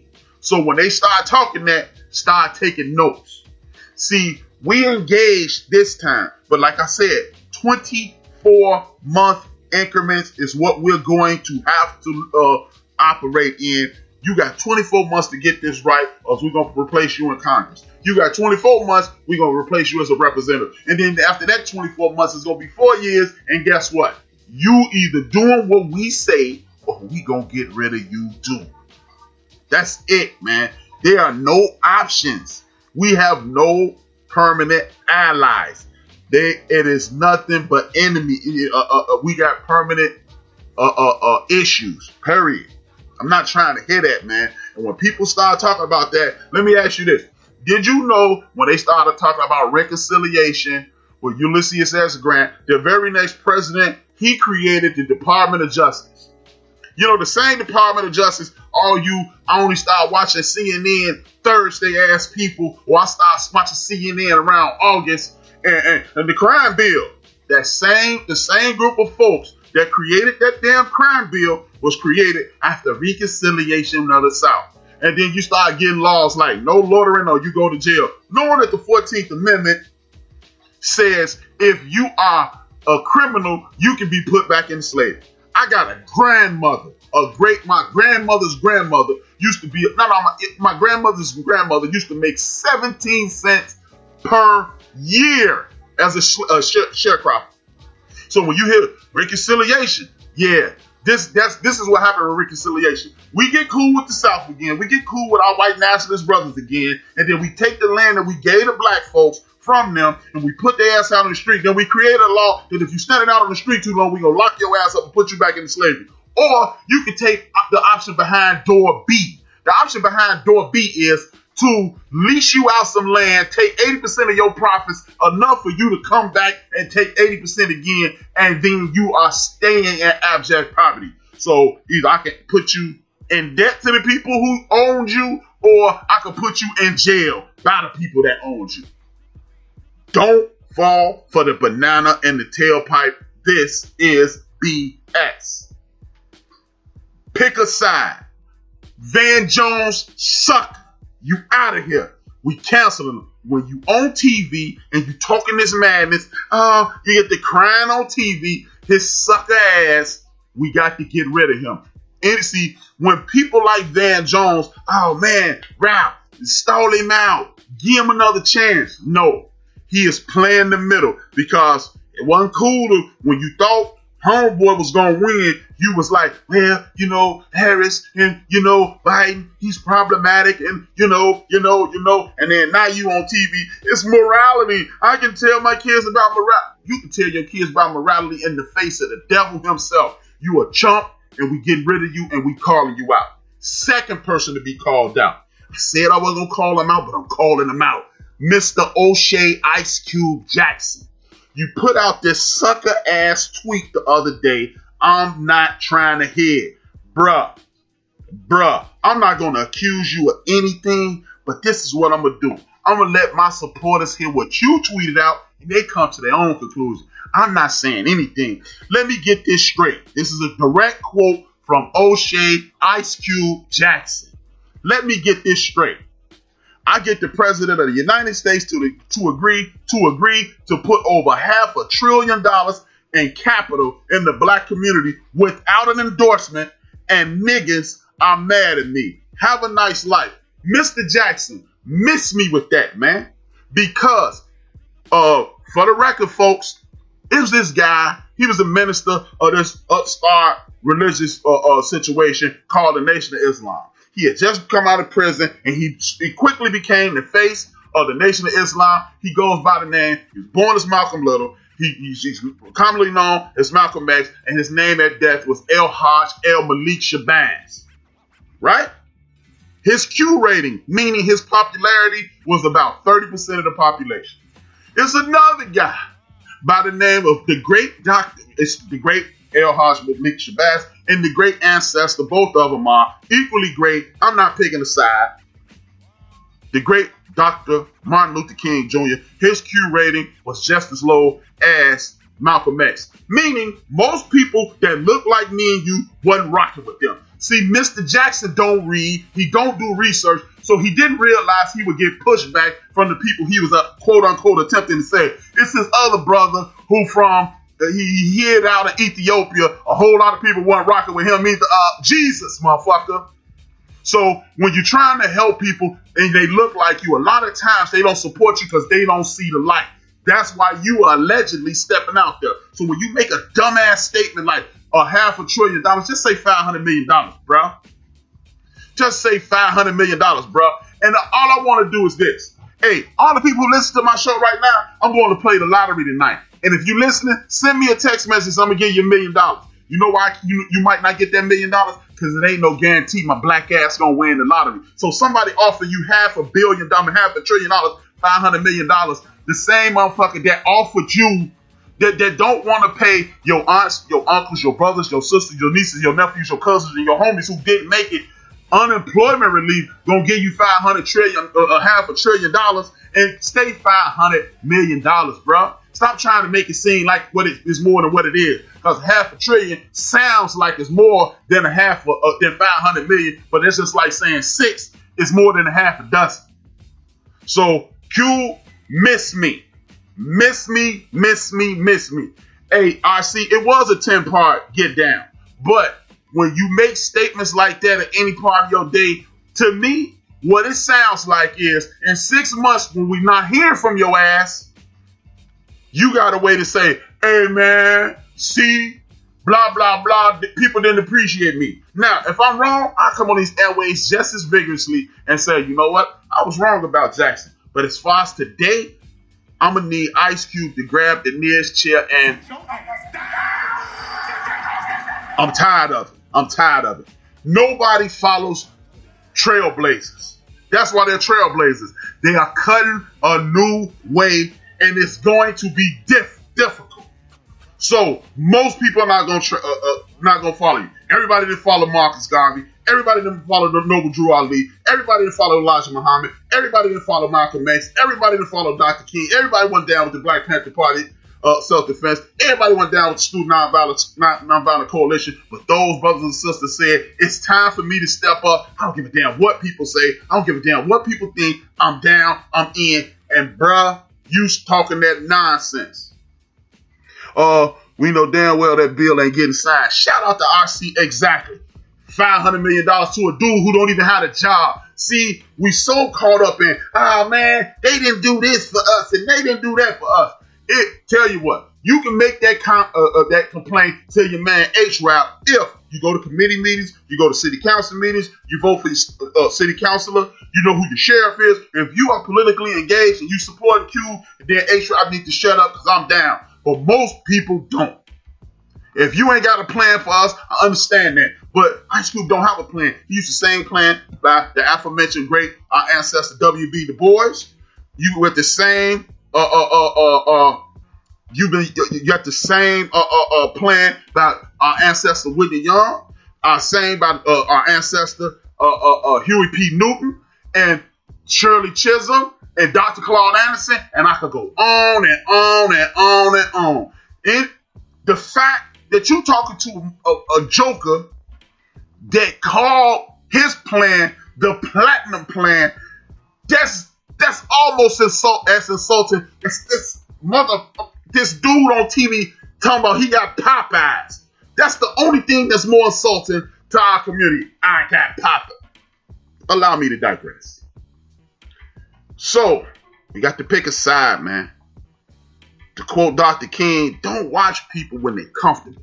Watch them when they're uncomfortable. That's when the truth come out. I could sit up and tell my girlfriend I could fight all day long. Let somebody slap her.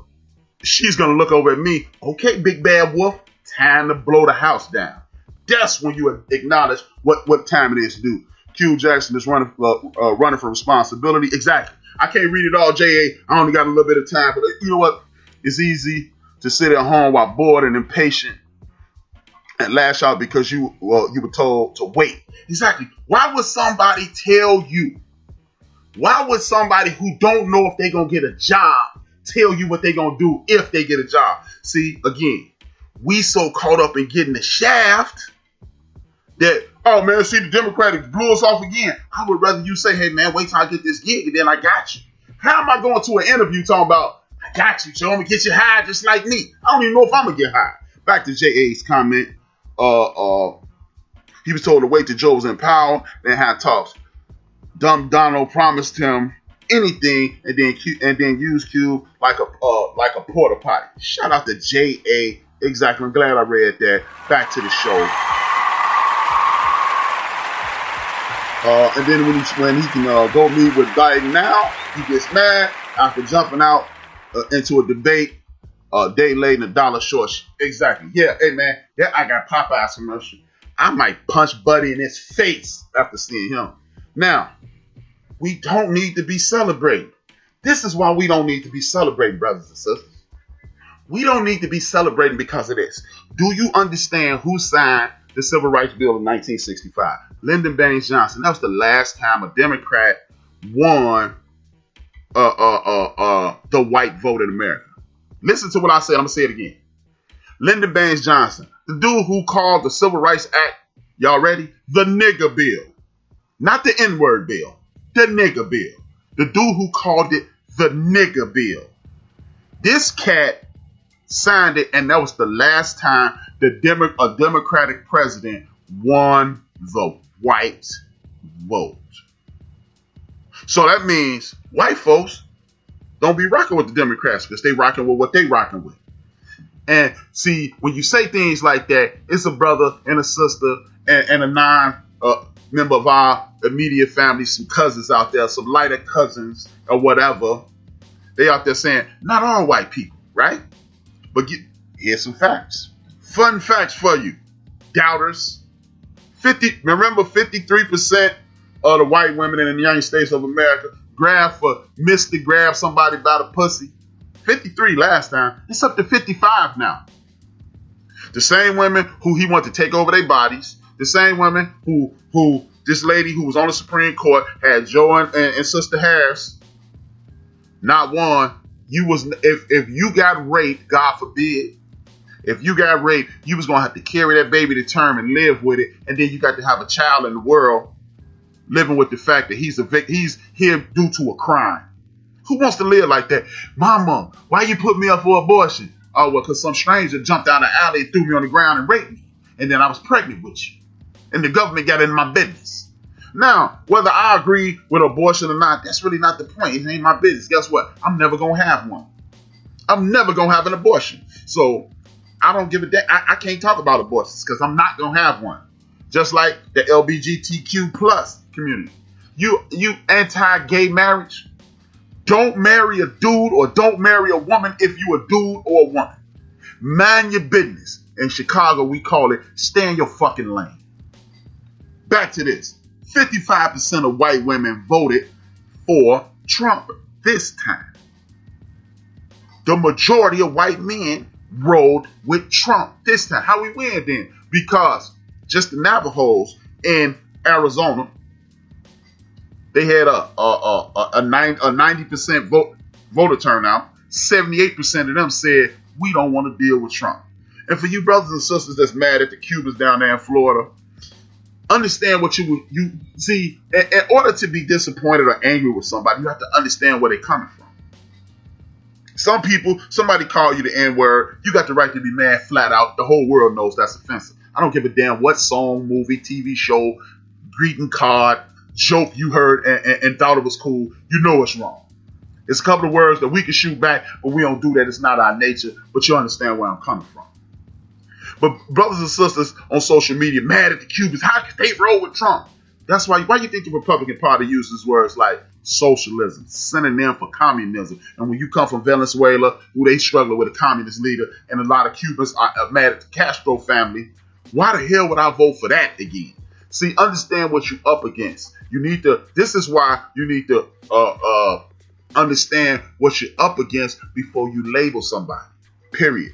But this is why I say earlier in my diatribe, we can't be sitting around talking about Joe got our back. Because remember, the dude who y'all claim don't have nobody that didn't do nothing for the brothers, Donald Trump gave 36 people clemency in 4 years.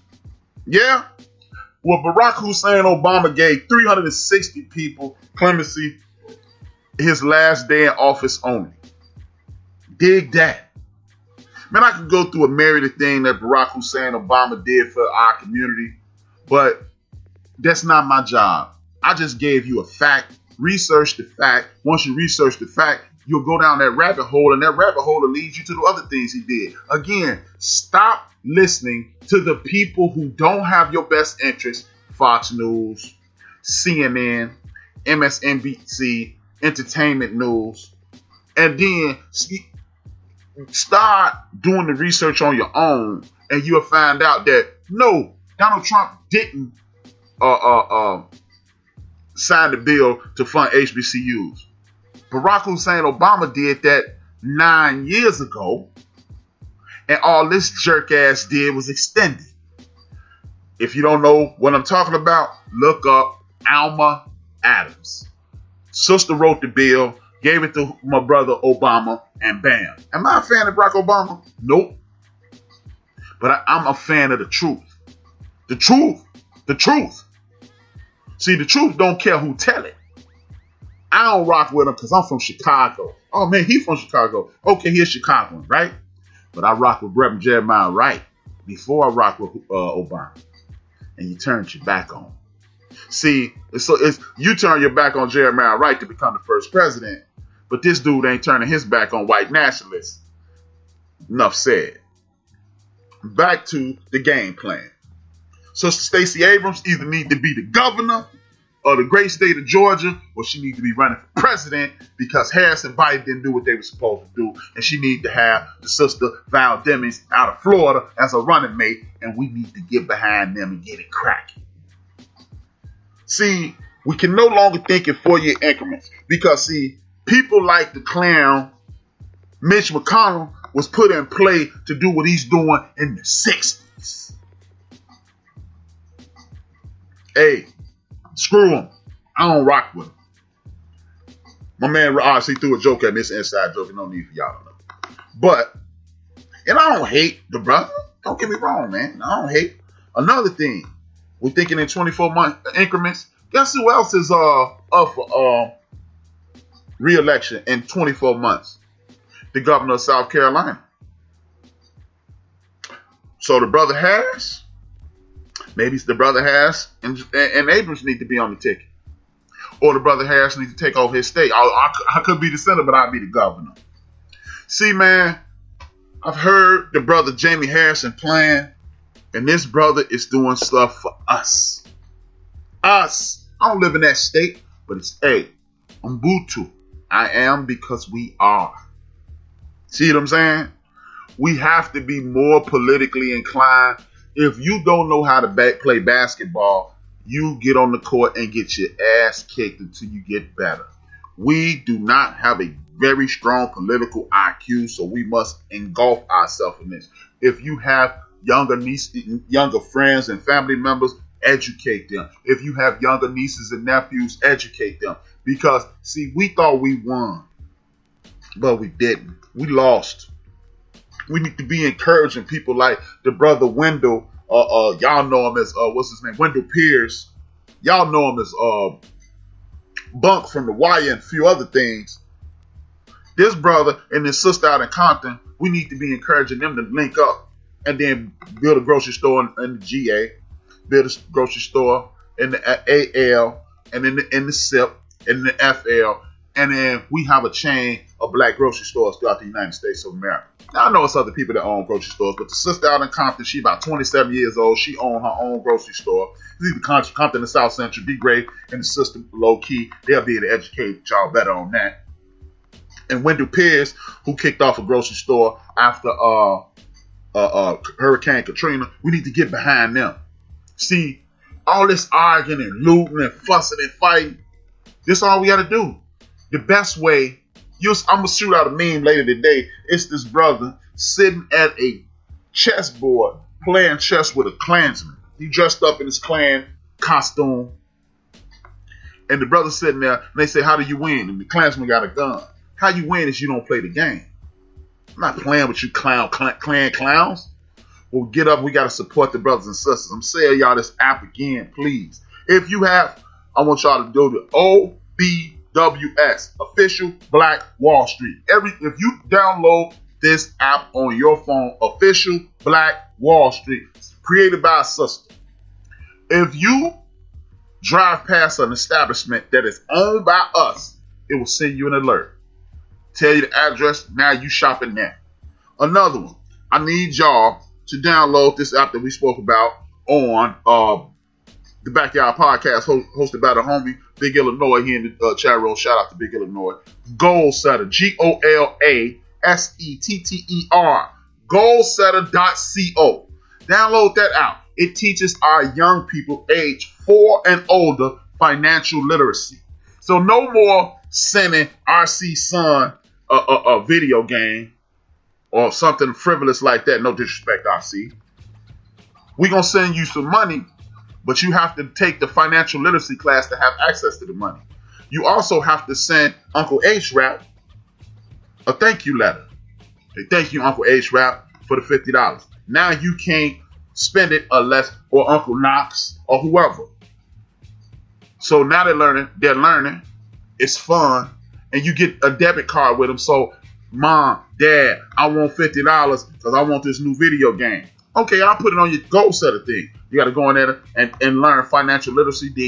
Then it opens up the access to the credit card, so you have to learn before you spend. And then anybody who learns about money before they spend money, more than likely, they will not spend that money. See, this is how we combat these things. If you can go to Amazon and get a $4 TV, and you can go stand your ass in line at Black Friday and Blue Friday and get another fucking 50-inch TV. Oh man, what you do with the last one? I just need a new TV. If you can stand in line for Jordans and TVs and Black Fridays and them goddamn Popeyes chicken sandwiches, you can drive an extra 3 miles, extra 10 miles, extra 20 miles to a black-owned establishment and buy groceries and goods from them. Another place is buysomethingfromablackgirl.com. She got all kinds of sisters and black-owned businesses on her website that she highlight every day. Shout out to the Queen, Karen Hunter. Shout out to the homie, or to the King and good brother, Dr. Greg Carr. See, I rocks with them and I get information and I pass it on to you guys. I'm not that damn smart. Another thing, we must study every single solitary person on the ballot. No disrespect to anybody that didn't, but for the very first time, it took me 50 years to get here. I'm not speaking from the mountaintop preaching, hey, see, be like HRap. HRap did it for the first time this year. But I sat at the damn get down, and I sat at the damn polling thing, bust out my smartphone. It's a tool. I'm not going to allow this to be a toy.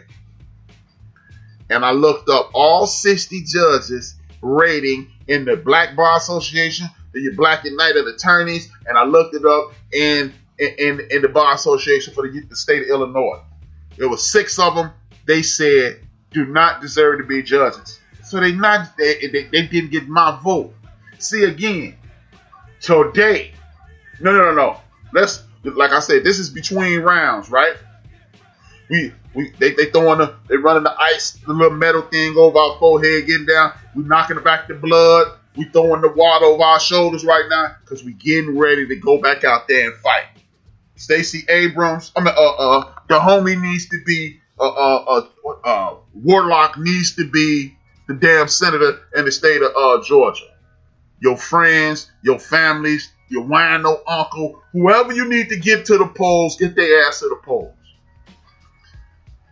Study that damn ballot, y'all, because one thing's for sure, 2 things for certain. These dudes tell lies in writing. So go to your alderman's website. Go to your state rep's website. Go to your senator's website. Look for the promises. Hold their feet to the fire. When the bell sounds, which is about a week before Thanksgiving, I'm going to let you get a blow. Get you about 7 days of we did it under our belt. Georgia ain't no we did it. Y'all still boxing because it's a runoff. It's still a fight. Y'all ain't getting no round break. Georgia, take a deep breath. Get you some Kool-Aid or something. Sip on something and then get ready to fight. Because we finna get off. We ain't looking for 40 ounces and some shoes no more. We looking for 40 acres and a mule. Then I want all my brothers and sisters to get 2 things. I want you to go on, I don't know, in the state of Illinois, you can go online and get you a gun card. If you are a felon, what I want you to do is get you a rifle. Don't need a license to a firearms license to get a rifle. Get you a rifle. I need you to teach your young people how to respect and handle a weapon. The second thing I need you to do is get a passport. shout out to the ancestor, Paul Robeson. We are now going to be living in the United States of America, but we're going to be citizens of the world. One of the greatest threats to give someone is to take your services from them. Your love, your services, or your uniqueness that makes this thing work. If every one of us go and get a passport, what happens is they know we're serious. And when you're serious, you might leave. You might take your special abilities or your magic, aka Lovecraft, tune into the Couch Potatoes on Thursday. You get the knowledge from there, and me and the homie D-Great. And then, shout out to my man too. I'm gonna hit that in a second, J.A. We need to get passports because the threat of leaving is great. See, how many men, how many women have gone through this? I always use relationships because they're the most relatable things to deal with. You'd have been dealing with a man/woman, and you know what? I'm getting sick of this. Wait a minute, baby. I get it right. That works in all realms of life. When you retract your special qualities, people tend to step up and do what they want you to do, as long as you keep that pistol to their head, metaphorically. So we finna keep a pistol to these, metaphorically, we finna keep the pressure on, because I ain't even gonna use that, because it's some clown somewhere. Did you listen to Spreaker? Some dumbass black guy talking about killing politicians. So when you keep that pressure on these politicians, we get things done. Hey, and if you don't believe me, you know what? You ain't got to believe nothing I'm saying. Dr. Claude Anderson said this 15 years ago. He said 13 years from now, other people are going to start engaging, and you are going to be at the bottom of the barrel, the political barrel. Crazy enough, from what I understand, the movie Crazy Rich Asians galvanized the Asian community, and now they are playing the political situation. So if everybody's going to be a player in a political situation, and they're more unified than us, and we don't have a financial base, then we're going to have a problem. We're going to put our money, we're going to put $45, $50 in Killer Mike Bank. We're going to go online tonight and go to One United Bank, the largest black-owned bank in the United States of America, put a couple of coins in there. It costs $50 to drop it in there. You ain't got to spend it. Get you a card, and now you can use your traditional bank card and just siphon money in over there. All you need is that for your bills. Shoot it back when it's time to pay your bills. But, hey, the largest owned Latino bank has $20 billion in it. The largest owned black bank in America has $1 billion. Y'all see a problem with that? Yeah, I do. So how can you expect to get anywhere if you ain't united? You're not going to get away. We are no longer operating from the position of a hand. We got a fist because we're ready to fight. Allow me to read my man J.A. We need a black newsletter that race judiciary. We must simplify the access to the permanent information, and the Defender was once that. Chicago Defender is one of the largest black-owned newspapers in the United States of America, based here in Chicago on 39th and King Drive. Shout out to the Chicago Defender, but I'm not really satisfied with Chicago Defender because Chicago Defender is doing a whole lot of entertainment reporting. Don't like it? I'll let you boy. Thank you, J.A. Now, with that being said, man, that's about all I got for today. I appreciate you guys tuning in. Remember, man, we got to pick. I'm just going to go with the bullet points, and then I'm shutting it down, man. We're gonna study the ballot and pick out the people who are for us and against us. There is no middle of the road. We'll see. I understand both sides. If you understand the thought process and the way of living of your oppressor, you are used to being oppressed. You are not an ally. You are an enemy. I ain't trying to deal with you. Second thing, passports and weaponry. If you got the Proud Boys, you got these white supremacist groups, these neo-Nazi groups, and the only thing neo mean is new Nazi. If you got these groups out here ready to hurt us, ready to destroy us, ready to get it in, you need to be prepared. To quote our ancestor, who didn't want to get off the bus. What? Goddamn, I'm drawing a blank. I got a face of it. Sister who didn't want to get off the Rosa Parks. To quote her in one of her biographies. Every time the Klan would get stirred up, my grandfather would get his gun and his rifle and sit it by the door and sit in his chair and put his chair in front of the door and say, if any of them come in here, I'm going to kill as many of them as I can. And I used to get out the bed and sit at his feet because I wanted to see him kill one of them. That is Rosa Parks. So, if you don't believe me, read the book We Shoot Back and read another book we called That Nonviolent Stuff Will Get You Killed.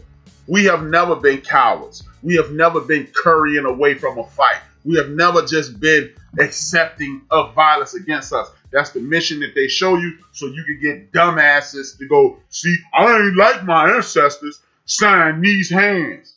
Boy, I will slap the hell out of somebody I see one of them shirts. But back to what I'm saying.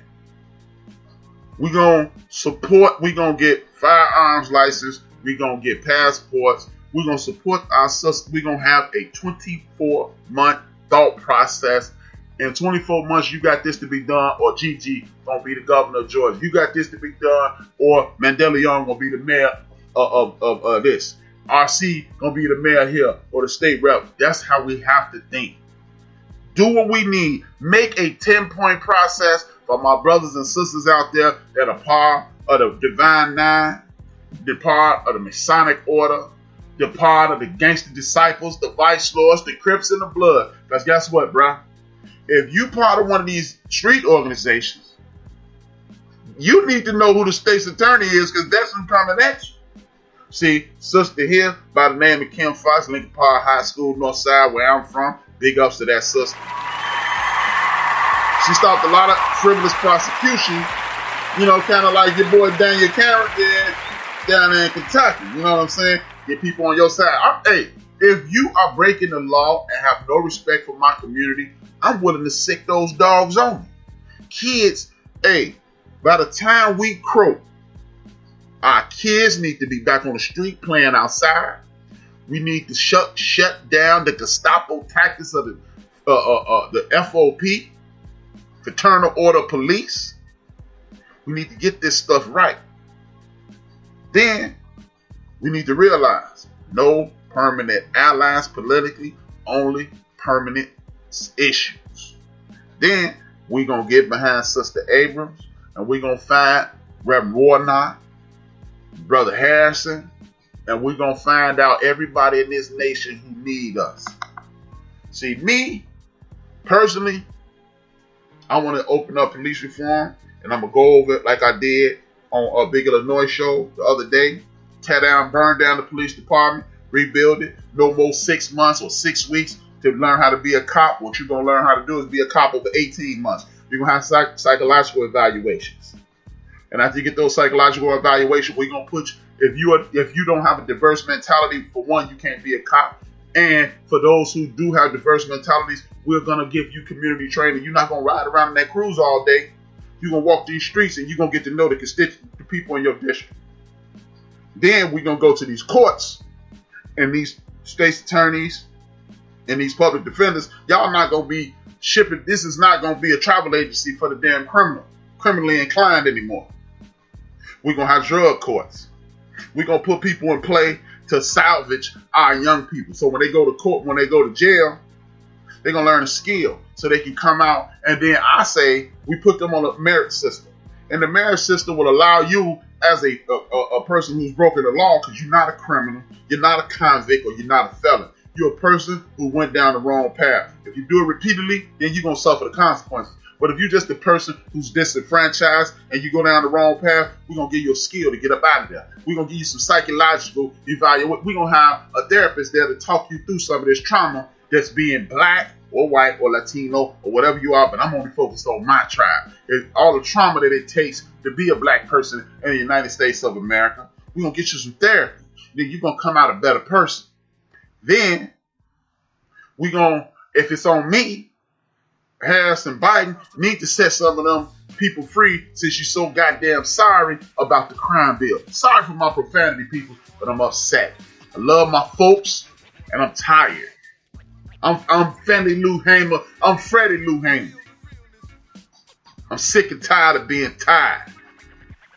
So, that's the way we get our people back in order. We are going to support black-owned establishments. Oh, man, they got attitude problems. They don't know how to act. Neither do you. Neither do you some days. sisters and brothers who work in the service industry, I need one thing from y'all. If you're having a bad day, you need to relax. You signed up for this. And brothers and sisters, if you see somebody having a bad day, or how about this? You walk into one of our brothers and sisters in the service industry, how about greeting them instead of saying, I want some fries. Give me 6 chicken wings and some fries. Mild sauce, fried hard with lemon pepper. Hey, how you doing? How's your day going? Hope it's going pretty good. That'll loosen up the tension. Unless you just got a zip damn fool, as my mom would say. And then this is a different situation. But we're going to start doing it. We're going to start shopping at our establishment. We're going to start pouring money into our communities. We're going to support the people who are trying to support us. And we're going to get this thing fixed. The fight never ends. This is a infinite round fight. The fight goes on. The fighter just changed. So thank y'all for supporting Built for This Network. Thank y'all for supporting the End of the Bench. Tune in tomorrow. My man Raider going to be on early. My man D-Gray going to be on in the middle of the evening. My man number 1 Chief Rocker will be on Monday morning. DJ Knox will be on Tuesday afternoon. Me and the End of the Bench sports crew will be on in the evening. Red Beauty will be on in the mid-evening. Emma, Red Beauty, and Girly Girl and Mandela Young will be on at night.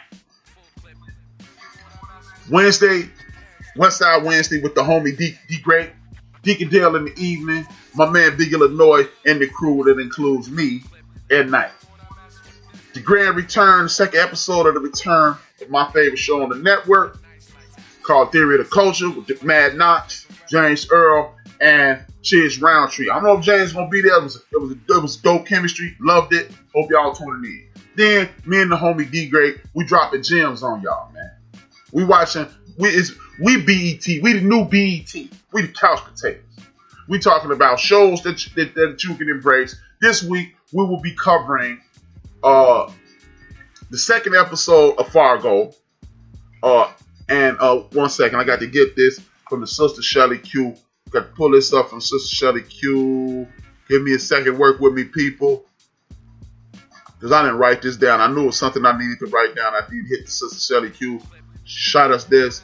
Shelly Q want us to watch, and we're going to comment on the African Americans. Many Rivers to Cross by Henry Louis Gates. I watched a little bit last night. I've watched some of this before, but I'm going to rewatch episode 1 and 2. I need y'all to watch episode 1 and 2. And then we're going to have a little fun, man.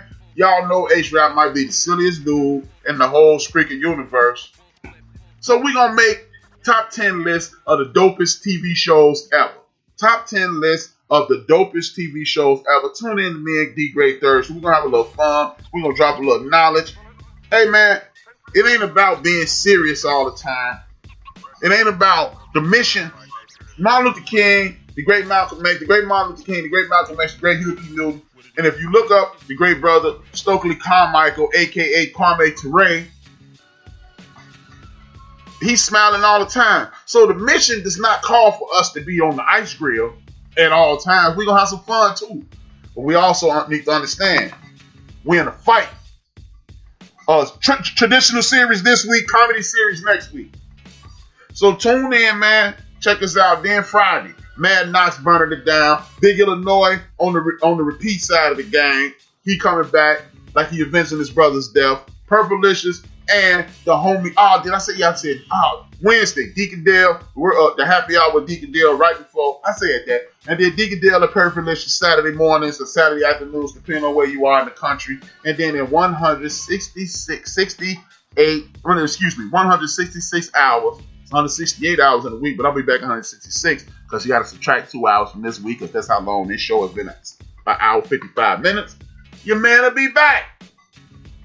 I got 2 interviews in the can. Salute to the friend of the show, Marco Polo.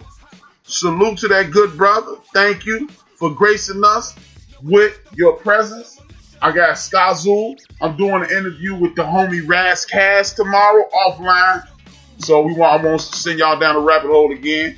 And I got that in the can. And I got one with the homie, former Illini superstar, Urban Smalls from Chicago, Illinois, from Simeon High School. If you're not from Chicago, you're not going to know him. But the reason I'm having him on the show, I'm doing an interview with him, is because everybody in the history of the world has a story. That story can inspire each and every one of you.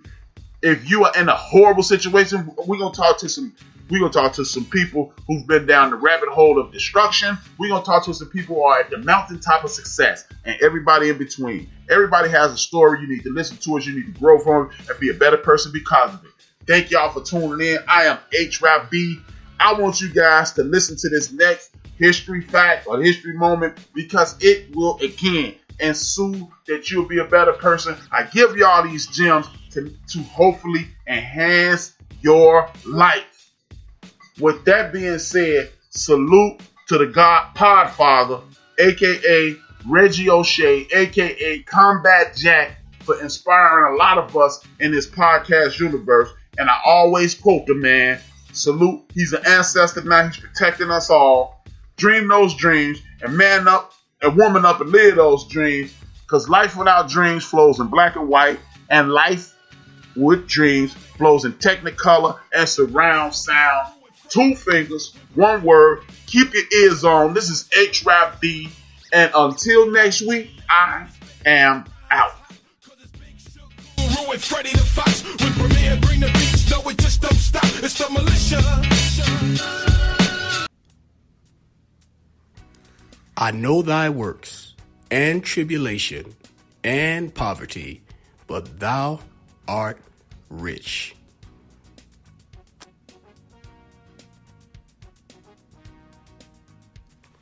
Welcome to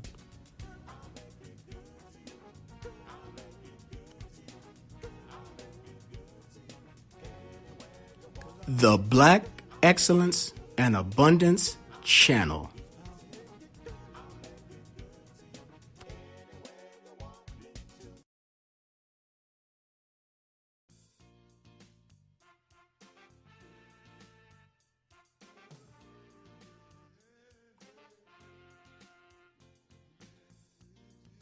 Shaka Kasinzin Gakona, born July 17, 1887, also known as Shaka Zulu, was the king of the Zulu kingdom from 1816 to 1828.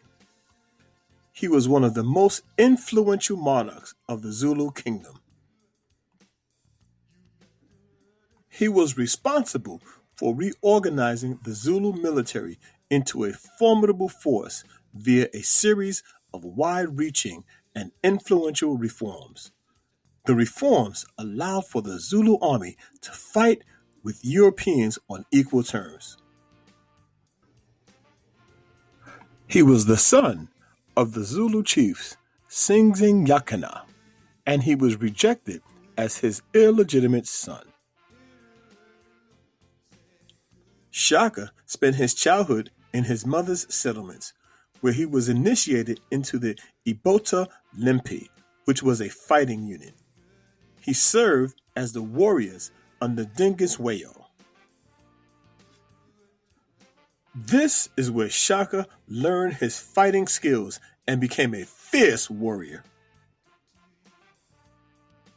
Shaka further refined the Ibota military system, and with the Iseswa Empire's support over the next several years, he forged alliances with his smaller neighbors to counter the growing threat for the Ngwandi raids from the north. The initial Zulu maneuvers were primarily defensive, as Shaka preferred to apply pressure diplomatically with an occasional strategic assassination. His reforms of local society built on existing structures, although he prefers social and propagandistic political methods. He also engaged in a number of battles. When Shaka's father, King Sinzing Yakana, died in 1816, Shaka's younger half-brother, Sinjuwana, assumed power as the legitimate heir to the Zulu throne.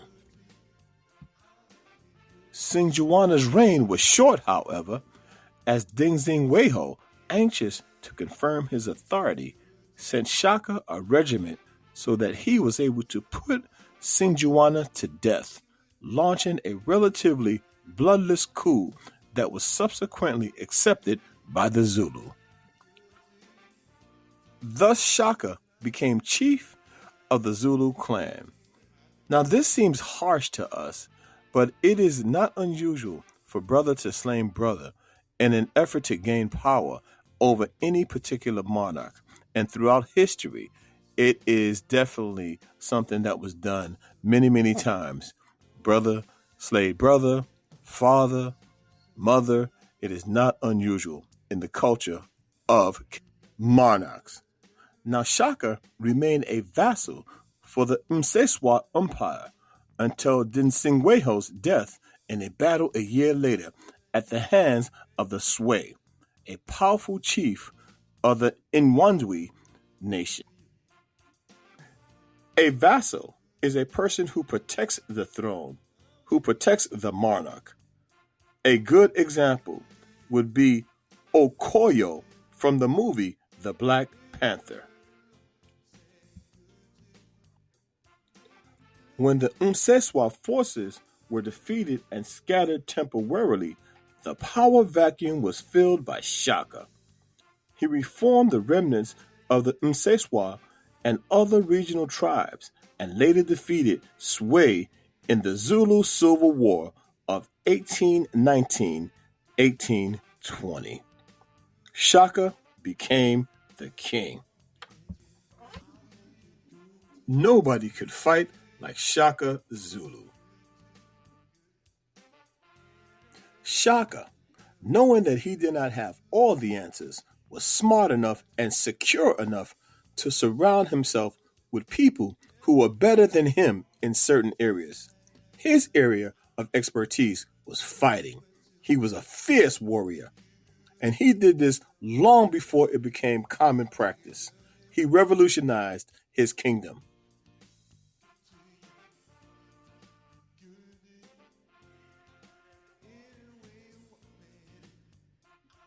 He was quoted as saying, "I need no bodyguard at all, for even the bravest man who approach me get weak at the knees, and their hearts turn to water, whilst their heads become giddy and incapable of thinking as the sweat of fear paralyzes them."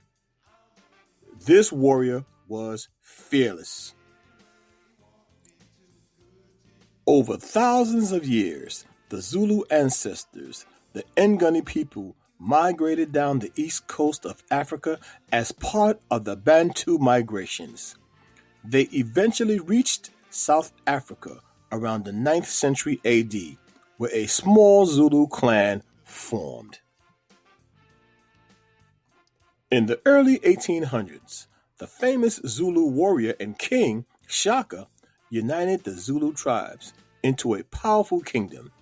He is known for his military genius.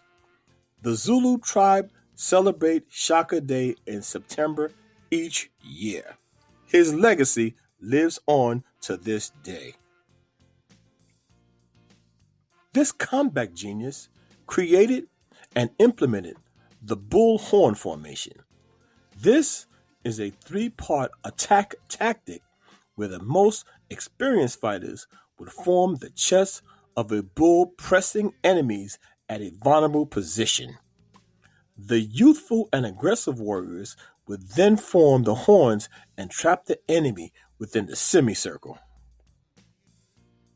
The rest of the fighters would form the loin, taking position behind the chest to ward off any additional attackers. This formation was so effective that he usually overwhelmed his opponents and he rarely lost a battle. Another one of the innovations that Shaka brought to his warriors was the shorter spears. They were unfit for throwing. These spears required them to get up close with their enemies, and immediately the nature of the combat became more personal and committed for the Zulu, while becoming vastly more terrifying for his enemies. While their enemies had the spears that they threw, the Zulu warriors had a much shorter spear, which was way more effective in combat. Within 12 years, the Zulu went from another modest tribe to a kingdom which fielded armies of more than 35,000. Shaka loved to travel, and he had a very low tolerance for weakness. He did not tolerate any type of fear. If you were a fearful warrior, you did not last in the Shaka Zulu kingdom. As a king, Shaka had his shortcomings. He was a way better warrior than he was a king. But he was indeed a king.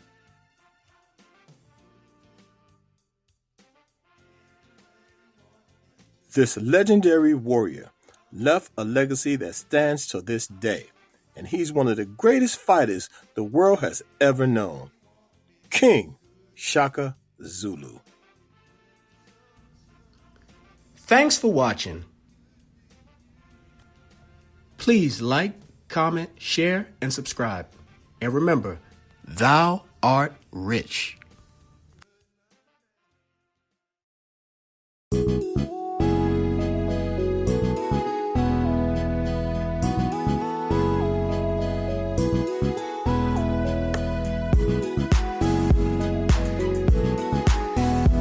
Yo, this is Big Illinois 73, host of the Backyard Podcast, Wednesday nights at 7 p.m. Central Time on the Built for This network. Check us out. Hosted by yours truly, with my panel, my fam.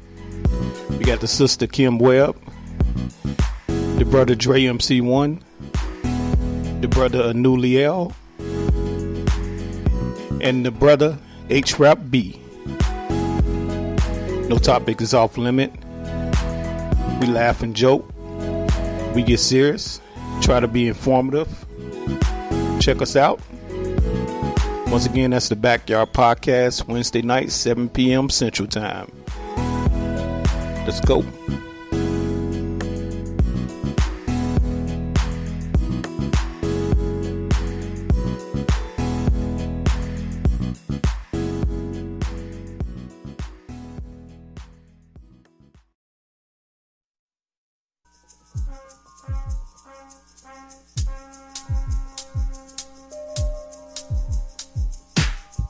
It's your boy D Greatest from South Central. Tune in on Sunday for Sunday Night Love Jones, 4 o'clock, 7 o'clock Eastern Standard Time. And on Mondays for Monday Night Love Jones, 4 o'clock, 7 o'clock Eastern Standard Time for good music, good conversation, and good vibes. It's all about the love. Yeah, man.